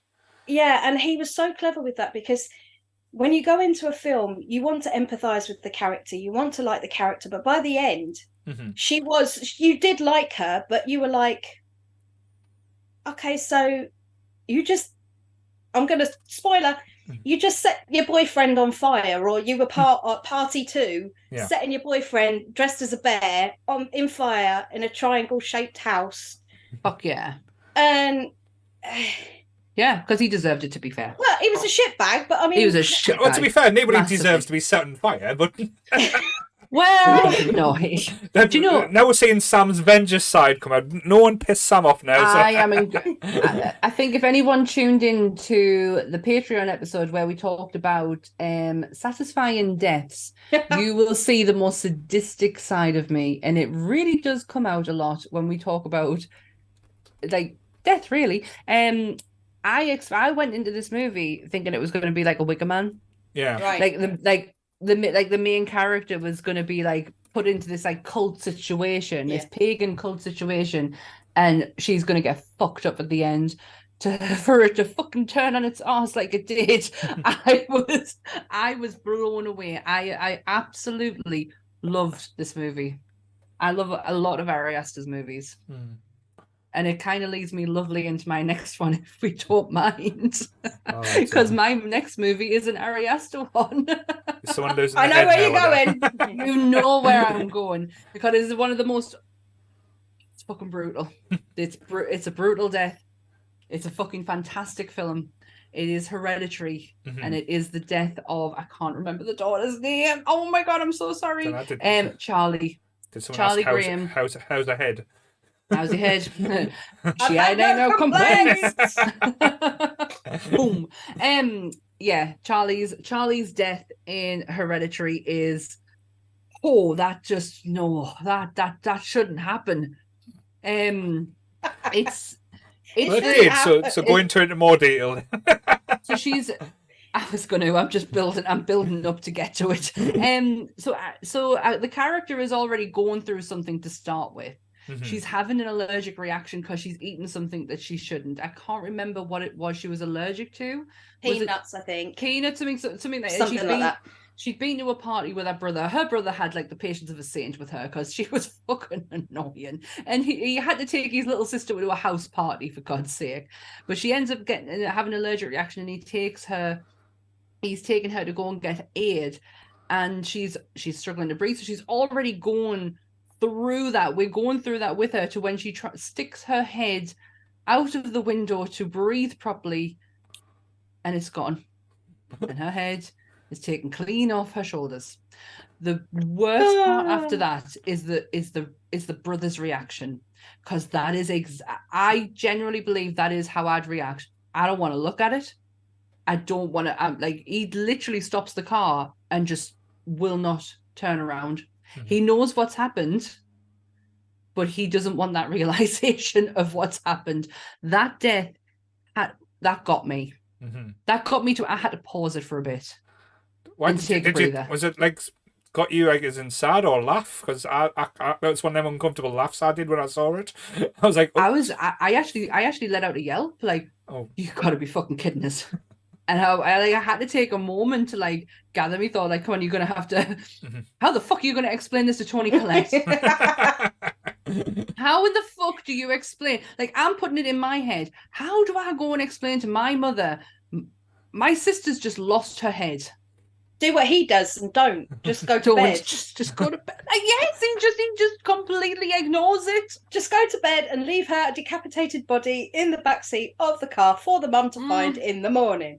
And then when they go back and get the head, what do you see? The head is festered. It is absolutely swarmed with ants and bugs, and it's only been what a day, not even that at that point. But flesh is like commodity in the ant world. Like, that is high commodity. They're gonna get that. The Beatles are definitely gonna get that. It is horrific. The movie itself is I absolutely adored it. I watched Hereditary and Get Out on the same night, and I had such a good movie night. They are. So you might not have had nice dreams that night. Probably not, but they are. I think horror-wise, modern day horror, I thought it was fantastic. It was refreshing. Charlie's click can go and fucking off and get in the bin. I don't ever want to hear again. No. I thought the ending of that movie was absolutely spectacular. Watching Toni Collette in the corner of a room sawing her own head off was horrific. You are awful, Muriel. Yeah. I love it. I love the fact that you got a Muriel's wedding joke in there. Yeah. That's one of my wife's favourite movies, Muriel's Wedding. She watches it all the time. But Charlie's death really, really struck a nerve with his kid losing the head in the car. Good pick. I'm going to not lighten the mood a little bit, but the one that the one I always, when I watched it, and it's one of them things where it's so comical and like out there that it was one of them ones when I was at the pictures. This movie is horrific. It is one of the most, like, I love the movie. I know we've had discussions about the movie in the past, but this death, it's so out there and gleeful at the same time. It's a kind of little bit of a giveaway because I put Huey Lewis, A Hip to Be a Square before we went live. That was playing. So the Patrick Bateman and Paul Allen death in American Psycho, where he's got Paul Allen in his room, in a room, and he's telling them all about like how amazing Huey Lewis and Nerves Wise basically doing up, putting like a like you see his jacket on, and Paul Allen's just just sitting there just wondering what's going on, to the point where Patrick Bateman just goes, "Hey Paul, fuck you," or something, and just starts axing him to death. And it's one of the most brutal like ways I've seen, but just the whole scene and leaning up to it, and how it's just so, I would say, 80s yuppieism, and just absolutely bellendedest at the most. Like, these two arseholes being the height of the biggest bellend you'll ever meet. But how how many bellends can you fit into a sentence? And just the fact that, like, say, Christian Bale being a bellend as well, to be fair. and just how much joy is in his face as well. Yeah, it's one of them, as Dan said it, like I was in the cinema uncomfortably giggling away because I was like, should I be laughing at this? For absolutely finding it hilarious at the same time. But just the noises and the sounds that he makes, and you see the blood spatter, and you see him like get that rage out as well, like that pent up rage that he's had towards Paul Allen all the way through the movie so far, and just for him to let that release out was just like, it's just mesmerizing to watch. And with the backdrop of, like, say, one of my favorite bands, like doing Back to the Future, to hey, it's hip to be a square. But isn't that just fucking fantastic that they didn't change the music? No. Do you know how in sometimes horror where you've got music playing on and they'll change it to the actual score music, but they keep the Huey Lewis music on while he is bashing the shit out of him. I have seen American Psycho in chunks. I have not seen it all the way through. This scene it's iconic when it comes to cinema. One of my favorite bands uses it in one of their stage performances in their music video. He actually does the whole scene like, "Hey Paul, do you like Huey Lewis and the Muse?" But it's just like when he's walking behind him as well, he's doing his little shuffle. He's like, yes. it's just like he knows what he's doing. He's really enjoying the moment. He's like taking in the moment, and like he doesn't let anything like kind of spoil it for him as well. And it's like such a bizarre scene to watch because you kind of enjoy it at the same time. You like think, yes, he's getting like he's just desserts, but you're watching a fucking psycho go fucking to town with an axe to someone's face. It's fucking funny. Let's face it, we've all wanted to do it to Jared Leto at some point in Possibly, our lives. yes. Probably more now than back then. Yes. Yeah, I agree. But yes. After hearing him sing live for the first time, I suddenly understood Patrick Bateman. He was doing a 30 Seconds from Mars live YouTube stream, and he was singing one of the songs, and it was god awful. You know that whole, was it Puddle of Mud that recently did it, or one of those songs, and it was the most disgusting, awful vocals you've ever heard, and they had to come out and apologize for it. It was that bad. This was that. Jared Leto cannot sing live. No. He cannot hold the melodies, and he cannot do the falsettos, and he can't do the harmonies by himself live at all. And after I heard that, I was like, yep, I completely understand. Patrick Bateman beating him to death with an axe. It makes a lot of sense. Doesn't he have a cult? Like he has a genuine cult. There's an island that they bought or they rented to do like some sort of festival, and they all came, and he dressed in white, and he had his hair straightened and had his beard, and it was more like a that is fucking brave. It was like a retreat, you know, like a weird. Honest to God. Get in the bin. Get in the bin. Actually, get in the bin. Get in the fucking ocean. Oh, so yes. I loved him up until a point, and I think he's one of the most pretentious people on this planet. But yes, good on you, Patrick Bateman. Yes, they're giving him the biggest axe wound as well. He even beats Donna for that. Oh. Line of the night. Line of the night. There goes to Paul. Cool. So on to our last picks now. So Dan, take us away. Right, I've got two. Now, one of these, I'm just trying to work out which one. But one of these, I've got a feeling one of you two is going to choose. So I'm like, do I hold off on that and then miss the opportunity on saying it? Well, why don't you go with the one that doesn't? And if it's not, we'll circle back around and you can mention it. Okay, all right. Now this is a non-horror one. It's a Marvel one for me, right? Which is, it's Yondu's funeral. Not Yondu's death. Yeah. It was the bit where he was laying there and they were putting all his trinkets and his trolls on him, and they put the band across his eyes, and they shot him out, and it was where they all gave him the colours, all the Ravagers appeared, and they were playing it to Cat Stevens, father and son.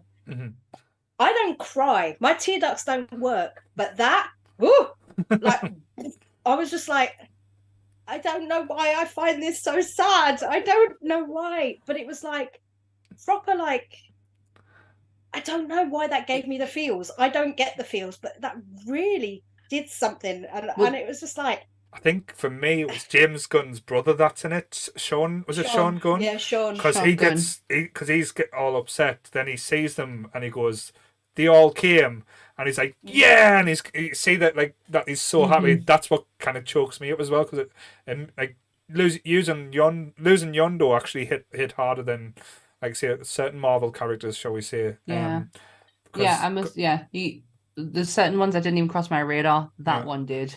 But seeing that and like seeing Sylvester Stallone turn up and and all that, but yeah, I didn't even think about it. That's an amazing pick. So yeah, you bastard.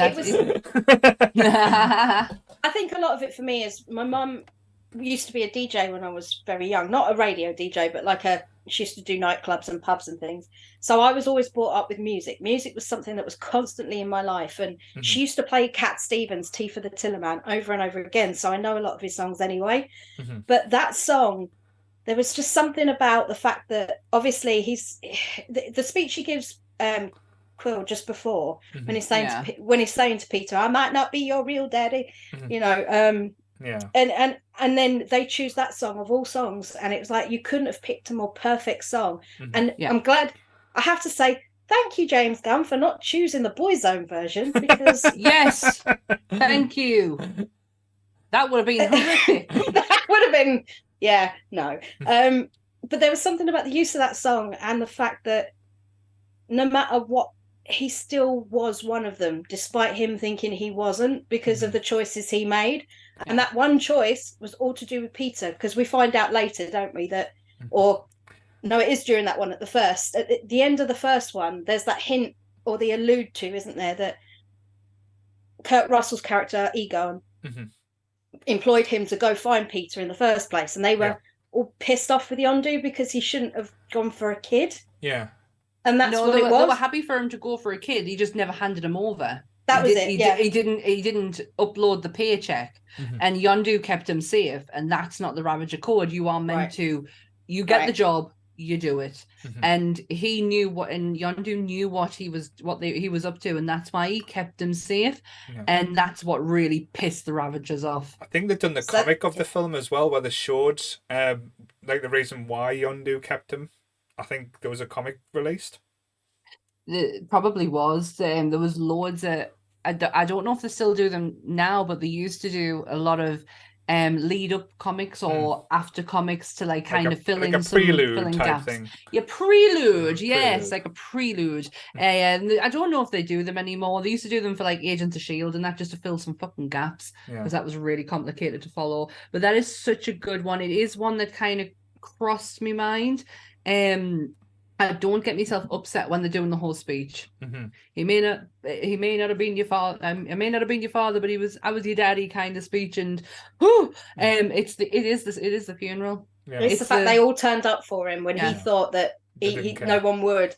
And I think, like I say, the speech and the death didn't really like hit so much. It was the fact that in death he thought he would be alone, but he was not. No, and he was loved. Yeah, and he was loved. Exactly. And I think it's one of those things which does a weird circle for Marvel, because you don't tend to touch on real life stuff with Marvel because it's so fantastical. Yeah. But it made you feel, I think for me personally, it was a bit of one of those things about your own immortality. You were like, Is anyone going to remember me type thing? Who's going to No. I honestly swear I'm going to be Eleanor Rigby. You know, the Beatles song, nobody turns up. It's just going to be me and some old priest sticking me in a hole or something. Oh my God. It's that fear we'll do a podcast for you, don't worry. I don't plan on going anywhere yet, but you know, it's one of those things where you have that mortality moment where you think, am I going to die alone? Am I going to have people around me? And am I going to think no one's coming and then the world turns up? Or am I that egotistical that I think the world's going to turn up and no one comes? You know, I think for me, that's what I got out of that one scene. And I think that's probably why it made me more emotional than I'd actually Yeah, I totally get that. There is one bit in the lead up to his death is Quill's scream. That's pain. That is pure pain and emotion behind that scream. And no, I think he took a lot of his of personal stuff to get to that moment. So that kind of, I don't do very well when men cry. No, I don't. Yeah, I'm with you on that one. I don't watch the music episode. I don't do very well when men cry, and that moment right there, he's not exactly crying, but he's in, you can tell he's crying in pain. Yeah. It's heartbreak. His heart is breaking in that moment. It's such a, in the nicest way possible, such a good death. it's a nice ending to his death. Yes, it was fitting. Yes. It was poetic, incredibly poetic. And he's Mary Poppins, y'all. The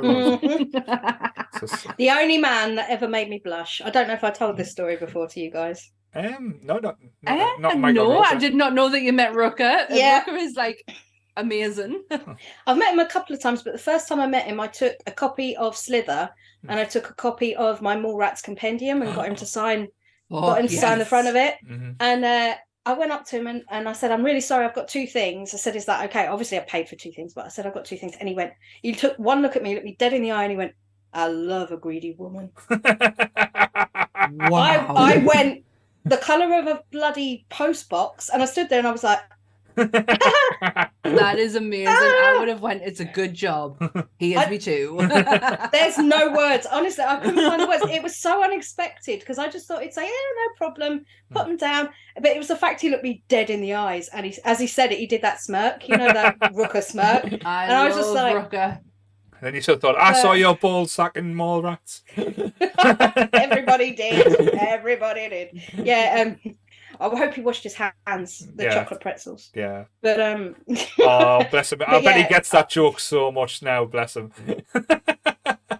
He's the up and coming cons. I think he's at maybe Newport. I think it might be Newport. I'm sure I saw his name kicking about somewhere. He is just he's just amazing. He's amazing. Is it Henry, Portrait of Serial Killer?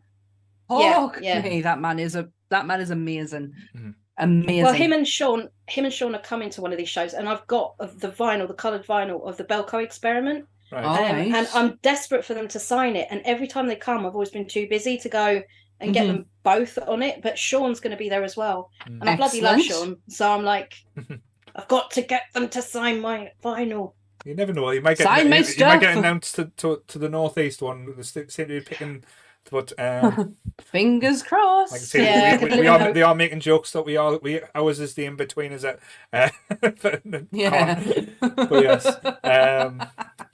Special friend. Just special friend. Just waiting for Greg Davis to be announced. I'll be happy with that. To be fair, Greg Davis. Yeah. That'd be so cool. I would love to see Dan next to Greg Davis. That would be interesting. Again, that is such a good segue with the whole Friends bit for my last pick. My last pick is probably one of the most, I'm going to make sure I can get his name right, one of the most heartbreaking deaths, heartbreaking aftermath, has one of the greatest lines in ever. What about his glasses? It's Thomas J. Sennett from... My Girl. Fuck me, this hits me in the worst place. It's the death, is not you obviously you see him around the bees, but it's the aftermath. It's Veda's realization, I bet, because she avoids it completely. She avoids the fact that he's gone, that Thomas J is gone. It's when he's lying there and the realization kicks in for Veda. That because she starts talking to him like he's still come on, we're gonna go play, and then she realizes he doesn't have his glasses on. What about his glasses? It's so sad. One of Dan Aykroyd's best performances as well, to be fair. It's Jamie Lee Curtis as well. Jamie Lee Curtis as well, who plays a mortician's an artist. I can't even say it. She's a mortician artist. I watched an makeup artist to the death.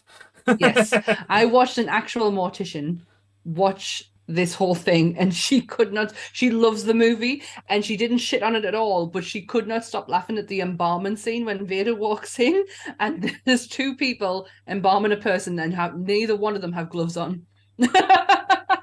Neither one has gloves on, protection. She went, you realize how much things spray and what you are dealing with in there. Like, you burn your fucking hands off. Yeah. But the scene at the Thomas J's death is, come on, for a kid back in the 90s, it was heartbreaking. You don't expect the best friend to get it. And she had a heart broken as well by a teacher. But that was the thing with this type of movie that came out. It was before spoilers, was before the internet, so no one fucking knew till you saw this film that it was going to be the fucking bees. the bees. The little shits. It's always the bees. It's always the bees. The poor bees have gotten such a bad rap after this death that they are struggling to recover from it. And no, that was in the 90s. That was Nicolas Cage's fault, not Paul Macaulay Culkin's. The bees! The bees! What about the bees? But wow, yeah. I'm so sorry. It's so funny. The bees! What the fuck was he thinking? And the CGI bees as well. What the fuck was he thinking? At least my girl used real bees. They went hard with that. They went hardcore. Macaulay Culkin took one for the team. But yeah, Thomas J's death is it's horrifically sad. It's just strange because, like I say, I do love the film My Girl. It's like the decision making and to say, why did they make My Girl 2 after that? Because it just my god, I totally forgot about that. So they made a sequel to a film Vader that did. Oh yeah, it had Vader, it had the same cast. Anna Chomsky, wasn't it? Yeah. Anna Chomsky, yeah. Kolumsky. Oh, Kolumsky. Kolumsky. I wanted to be called Vader so badly. Like, so badly. That is such a fucking badass name. And the fact that my mum was into Star Wars as well, I was like, I want to be called Vader. It did not pass with my friends. Bless you. Still going through the goths there, so it's fine. Always. Been going strong since the 90s. What year did it come out? 1990? 92, 93, 94? Oh, around that thing, I think. I think I was around 14, 15 when it came out. I'm not sure. It was 1991. Yeah. I was 11. I was 11 when that came out, yeah. How old were we?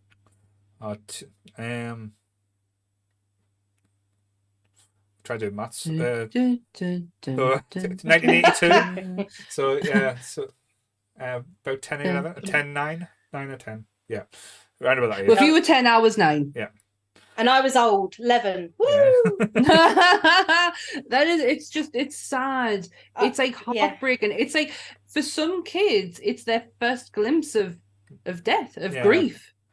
No, it's horrible. But the weird thing about it was I was about the same age as them in it. And I'd already had some experience with death at that age. So for me, I've always had a very good ability to compartmentalize things. Mm-hmm. And so it didn't like affect me in the floods of tears things. I was just more upset that I'd actually thought they killed off Macaulay Culkin for a little while. Like actually killed Macaulay Culkin. Yeah. Because I think it was the same year. It was either earlier in the year or later in the year. I can't remember. I think it might have.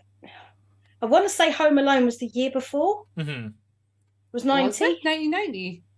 It was definitely. Because he looks younger on My Girl, but I might be wrong. I don't know. It's around the same time because he done Uncle Buck as well. Yeah. And he looks even younger on that as well. Yeah. So it was like he was growing up. I was growing up at the same pace as Macaulay Culkin, and and then seeing him in Home Alone, and it was just like, oh, he didn't die. It's fine. Okay. It's okay. He's not really magic. He got to stop the bad guys. It's all good. Yeah. And he didn't need his glasses. He can see without his glasses. But if they watch My Girl, they would find his weak spot now. So when they do a remake of Home Alone where they use bees to fuck him up. Yeah, it's like his one weakness. Bees and no glasses. But yeah, Thomas J it's a hard one. It's a very emotional one that still to this day at 40-year-old can absolutely emotionally cripple me. Like, I am absolutely no good. After watching the scene when Izzy's funeral, I'm sobbing. So Thomas J is my last pick. Cool. Well, mine's probably the most obvious pick of them all. As I said, I've talked about this movie numerous times. I know Sam doesn't like this movie, but to me, this is what I fell in love with cinema. I fell in love with movies. I adore this movie to this day, and it holds so much special memories and reverence in my life, and not just mine. I don't like the fact that I don't like it if it's like that special to you. But the death scene in it is just when I saw it as a kid, I thought it was like one of the most amazing things I've ever seen. And the performance of the death scene was just hilarious. When I watch it back, you laugh your head off at now, but it was just so moving. I'm melting. Oh yeah, what a world! I'm melting. The Wicked Witch of the West.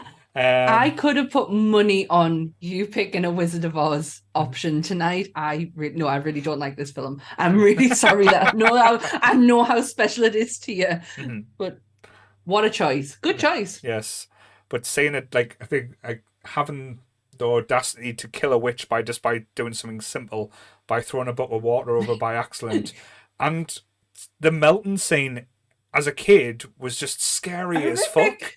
And she's just going away and just into the nothingness, and she's blaming Dorothy, and just how everyone looks terrified. But then the change to the her minions afterwards, and the Wicked Witch is dead. Then it goes off and Dorothy's the new hero.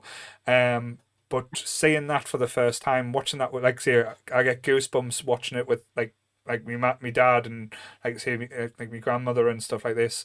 This is what always brings back the warm and fuzzies. But I couldn't not have this death in there, because this movie is just basically the epiphany of what movies like cinema is to me, and this is why I love fantasy films and stuff like that. It's movie magic. Me and my sister have been talking about this over the last few days. Is movies that make you go, holy shit, that is movie magic right there. And Wizard of Oz, I'll say, I'm not the biggest fan of it, but that is movie magic. That transports you into places your mind never thought you could go to. And there's a lot of films that can do that. And I knew that she would be on your list. I hate the fact that I don't like it and you absolutely love it. I'll just force you. I'm gonna just kidnap you one day and just make you watch it until you do like it. Don't. I think I've tried. The whole fantastical thing, like what you're saying about cinema, though, that with that film rings true. I mean, you imagine 1939, you're on the brink of war at that point as well. You've just had the first one. Second one's coming about. Okay, not so much for America, but just in general. And you're sitting down in the cinema, which was a big thing back then. It was, you got dressed up to go to the cinema. You had your Sunday best. You don't turn up in jogging bottoms and trainers and sit in a lazy boy, and eat popcorn. No. And it was you had your news before you watched your film, so you would have had all this about what's going on in Europe and blah blah blah blah blah. And then you sit down to watch this movie that starts off black and white, and there's a big destruction scene. And then can you imagine how you must have felt as a person watching that for the first time in 1939 when the door opens and there's colour? Technicolor, yeah. So Technicolor as well, not just colour. Technicolor. Your mind just, it pops right there and then. Because it's not like any other colour film that I was aware of that was out at the time. This was not. The yellows, the greens, the reds. Purples. It was so intense, all the colours. And so when you watch it, even, I don't know how old I was when I first watched it, but I just remember being annoyed with the Tin Man annoyed me. Right. I thought the Scarecrow... I get annoyed with the Scarecrow quite a lot as well, because he kept losing his insides, and he got set on fire, and just stay still, man, and it wouldn't happen. But Toto was always the win for me because I love a dog. So, and the dog, and nothing bad happens to the dog as well. That's always a good thing. Yeah. So I mean, it's just, I always think of that film from that perspective, like if I was in 1939 and I was watching it, and how amazed I would be seeing that for the first time, and there's all this other cack going on in the background, and there's that. Yeah. There's a lot of films I would love to put myself in a position of like, how did people react when, like, The Exorcist is one of them. Like, how was like audiences at the time prepared for this? Like, how do you prepare this? And I think you're right, Wizard of Oz would have been an absolute holy shit moment for people. I think as well with the way like the films that my dad used to show us when I was a kid as well, it wasn't just the standard, like there was always the Disney films and stuff, but he started us out on the old Laurel and Hardy's, on the Marx, I love Laurel and Hardy so and the much. Marx Brothers. So I did watch a lot of black and white movies when I was a kid. So when as Dan said, when you see The Wizard of Oz and it starts off as black and white, and like say you see the tornado and you see it all kicking off, and you're thinking, oh, what the fuck's going on here? And as you said, when you open the door and you just hit with the variety of colours, and I'll be honest, I hadn't seen a movie like this before as a kid. So when it came along, and it just absolutely took me breath away. And again, like the death scene is in it as well. It always does stay with us because it's not what you're expecting at the time. You think there's going to be like a battle, or like she's going to either be set on fire, or there's going to be something else dropped on her, because like we've already been known that a house being dropped on a witch can kill her. But having a bucket of water thrown on her to make her melt, just my little mind just went. Oh, I can just only imagine, because she has to go. Like, she has to go. But in my head, I'm like, how is that gonna happen? Are they just gonna drop something on her? Like, we are like that has happened, and that's how the sister went out. Maybe she would just take her out in that manner. Not the fact that her whole fucking body melts to the floor. This is a children's film. Oh no, the book is really dark. If you ever read the book, it's way darker than the film. But I mean, to be honest with you, the concept of the way that the bad guy dies in the film is the fact that she could have been taken out with just something as simple as having a shower. Yeah. Off it rained. Or got stuck in the rain. Yeah, exactly. It's like, oh my god, she's going to be stinking. Now that's where my brain went. That's why she's green. She must hum. That's all I kept thinking. That witch must give off a mile radius of stink, because she can't bathe in anything remotely wet. Yes. Or water based. I never thought about the fact that she couldn't have a shower. But to be fair, though, they do get around that in Wicked. They do give a different story. So anyone who's seen Wicked the play knows how it really ends. Right. I haven't seen that yet, so. I'm not spoiled, but it's one of my favourite shows. But yes, that was my final pick. Now, I know we've talked about, like, say, how difficult this was. There's so many ones that had been on the list and jumped off, like Spock's death and Star Trek. I want to say 3, I think. Is it? I was Star Trek. Is it? Can't remember which one now. Goodwill will tell us in the chat. But when he's puts himself in the reactor to basically sacrifice himself for the need for the many outweighs the need of the one type thing. That one always kind of like resonated a little bit. What did I miss? My headphones went off. Oh, I was just talking about Spock dying as well. Oh, okay. So Trek stuff. That's all right. Stuff, that's fine. I didn't miss out. Oh, Goodwill's gonna breathe. Goodwill. Well, you'll have to catch us first. I've been running up that hill. With Star Trek 2, yeah. Sorry, Wrath of Khan. Wrath of Khan, the best Star Trek one. But the other two ones that, like, say, flitted on as well was the death from 13 Ghosts, the lawyer, when the glass comes down and just cuts him in half and you see him sliding down. That was just like entertaining. But also A Million Ways to Die in the West, when the block of ice falls on the person unexpectedly, and everyone's like, everyone fucking dies in the West. Everyone dies at the fair as well. But that was just like the most stupid and idiotic ones as well that jumped to my mind. I've got an honourable mention for the priest and the omen. Fuck no, do I want to go out that way? Right. Just speared through the chest and pinned to the floor. I don't want no, that's not good. What's the film with the boat and the wire? That's it. Yeah, that was the one that I was going to say. That was the Was one I was that going to it? say. That was going to be my pick, and I kept thinking someone else is going to choose it, so I won't say it because it's such a hell of an opening scene. No one will mention it. Like, if someone picks it, I'll just hold off. But yeah, that was my top number one to talk about. I'm so sorry. No, it's cool. It's just a terrible film, to be fair. It's really bad, but that opening, I love it. I love that film. That opening is horrific, though, and especially like the girls just standing there, like, oh, okay. Like, she's totally calm. I would be hysterical. I'd be jumping off the side of the boat. Like, I don't want to be a part of that. Emily Browning, isn't it? Young Emily Browning at the beginning. It is, and yeah. I just think that at that point, I've not seen anything like that carnage to open a film with. Yeah. You know, like literally something as simple. I mean, you'd seen Final Destination. I think that had come out prior to this film at this point, the first one. So you knew of like a series of accidents. So when you first see it happening and you see things start pinging off, you're like, oh, where's this going? Is it a ghost? Because the film's called Ghost Ship. Is it a ghost that's doing it?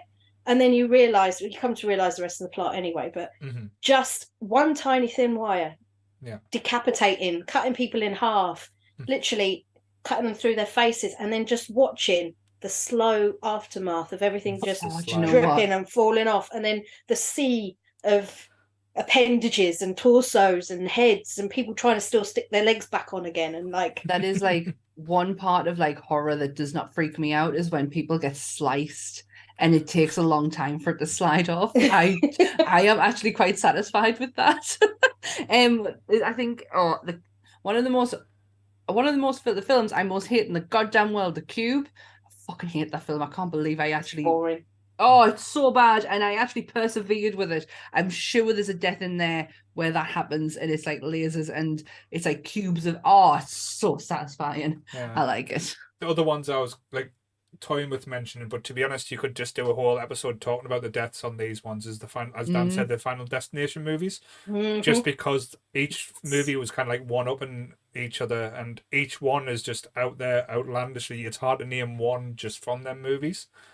I would really like us to do a Final Destination episode just to force me into actually watching them from start to finish, because I'm getting into like franchises that I started started watching originally and not finished them. The Saws I've done that, and I love it.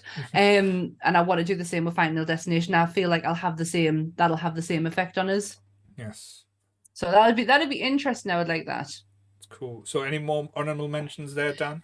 I've got two. One of them is Tucker and Dale versus Evil. Yeah. God, you could do an actual episode with that one. It's so cool. The kid that yeets himself in the wood chipper. Like, he bends down and the kid just jumps above him and then gets head first into the wood chipper.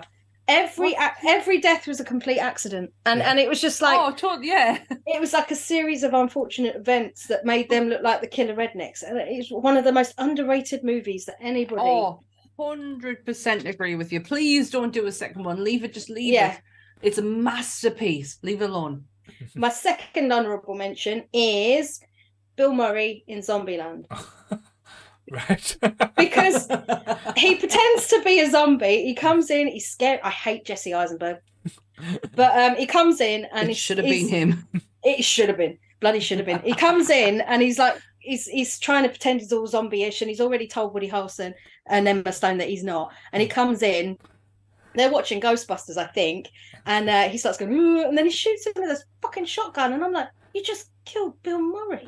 Dick. And he's sitting there and he's going, do you have any regrets? And he goes, Garfield. And I'm like, I mean, Bill Murray is always a winner for me, so that one had to be said. I know absolutely. Last time we talked as well, because you were quite excited for Ant-Man and Quantumania just because it had Bill Murray in. How did you find it? I haven't seen it. All right. Seen it. Well, I have not had the time. Right. No, I've not had the time yet, and I'm like, I actually have seen the reviews, and I'm like, oh no, please don't take any notice of them. Just go in it with your own opinion. I actually really enjoyed. My husband really enjoyed it. You just go in with with an open mind. Don't take any notice, because you'll take something that other people haven't. I've just tried. It's one of the probably more comic book movies that we've had from Marvel in a while. Oh, absolutely. It's Cassie. She's not my Cassie. She's not my Cassie either. But you will get past that. Right, you'll get past it. There's more than just her. I want Peanut. I don't want that Cassie. She's not Yeah. Cassie. Yes, I 100% agree, and I think Marvel might be taking a hint as well, because it's the one thing that was said repeatedly. She's not a good Cassie. She's Cass's daughter in Supernatural, goddammit. But yeah. But yes. It's not enough. No. If I'm going to go with one more gut punching death, which has just sprung to my mind, and Dave Dent will not forgive me if I do not mention it. 1986, Optimus's death in the Transformers the movie. Yeah. Yeah, there you go, Dave. Still not my husband's still not over it. No, one of the most horrific cartoon deaths ever.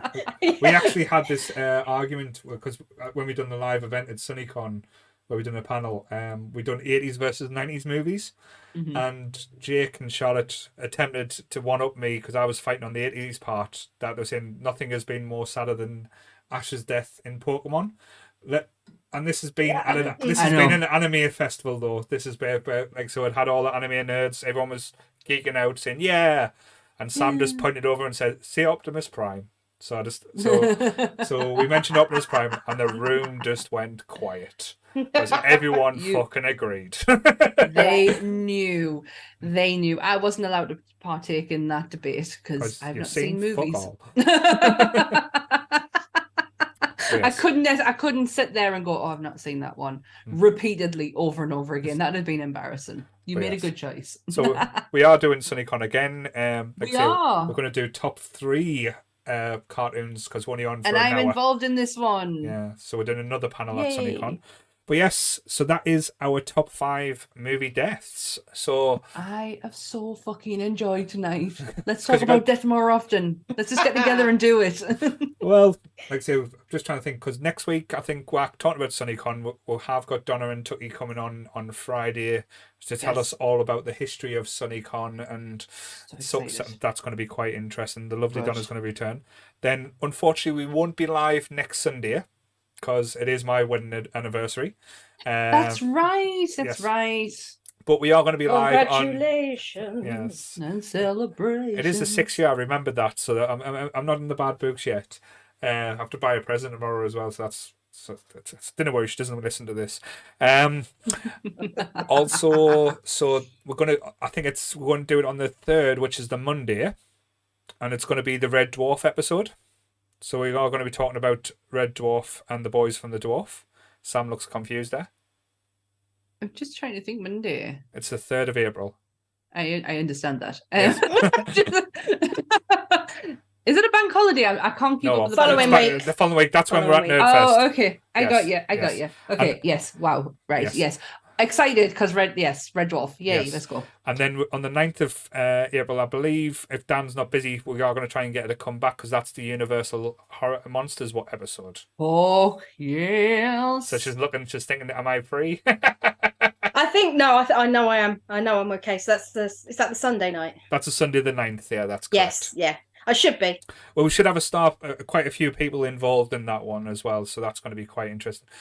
Dan gets to meet the fabulous Graham, so I'm sure you'll have lots to talk about. Oh, you are going to have an absolute blast. Graham is just a fucking sweetheart. Is that Graham this Graham? Yes. Drag Queen the Velvet Snatch. Yes, the Velvet Snatch. Yes. He is just an absolute delight and such a great conversationalist as well. Yes. He's brilliant. How can you not be when you have such a high praised name like the Velvet Snatch? Yes, exactly. I'm going to insist my other half calls me that now. Please video it when he says it as well. That'll be hilarious. But, yeah. I like that. But yes, so if as well catch up with Goodwill and Graham doing their Star Trekking with Nerdy Up North, where they're reviewing the new season of Picard.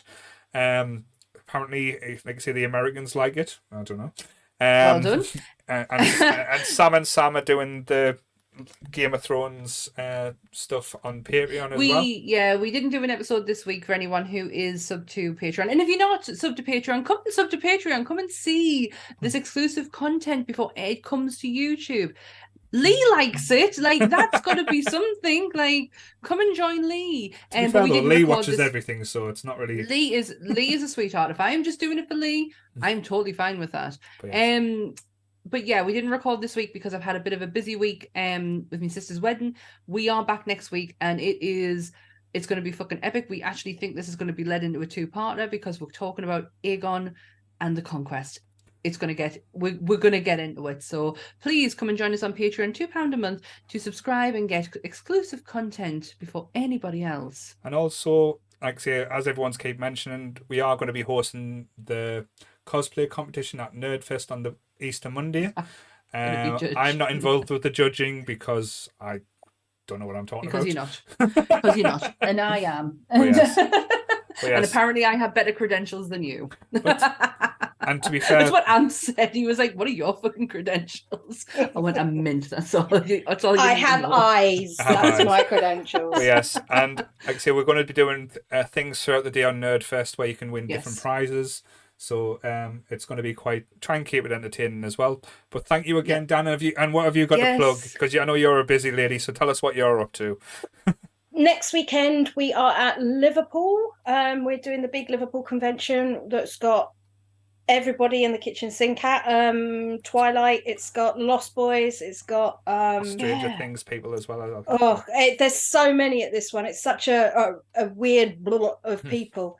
But we're there for the 2 days. We're there Saturday, Sunday. And if you come up and say to me on the Saturday morning, "Are you here tomorrow?" Yes, we are. Why would we pack up after the first day? Can I ask you that when I see you next? You may. Tomorrow? I might walk away. Just don't drop kickers. That's all I ask. Okay, let me keep my dignity. You've got no dignity. You've not wearing any pants. I'm really not. But yeah, that's where we are. And then after that, we are. May is our next one, so we're at Telford.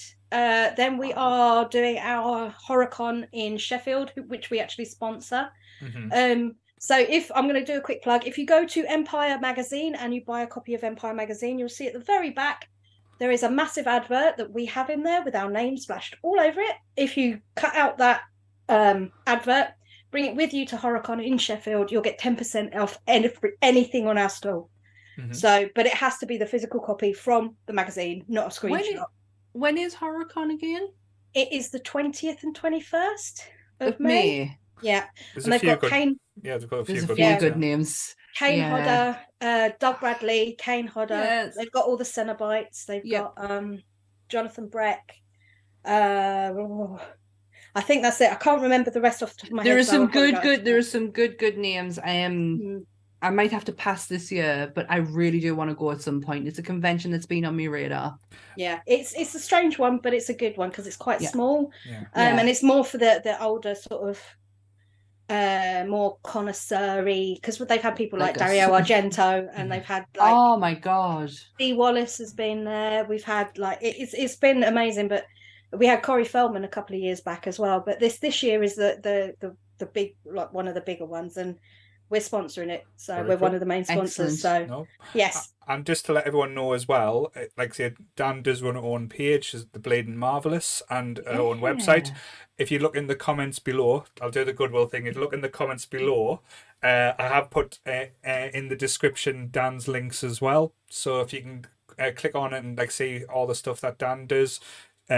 She does, like, say, stuff like we do on the Nerdy Up North, just a little bit better than us. Do we have to start being more professional like Goodwill? Is he try to? Goodwill set the bar now, so we have to try and reach the Goodwill level. But yes, and you're going to be in the Northeast Con as well, so we are going to try and arrange for all the Northern nerds to come and say hi to Dan as well when she's up here. And get to spend all my money on her stall. Yes. So yes. Anything else to plug? No. I think we covered everything. If we social media, Facebook, Instagram, TikTok. If they don't know that by now, they can fuck off. But yeah. But yes. So same bat time, same bat channel, guys. Stay nerdy, everyone. Bye. Bye. Bye. Bye. Bye.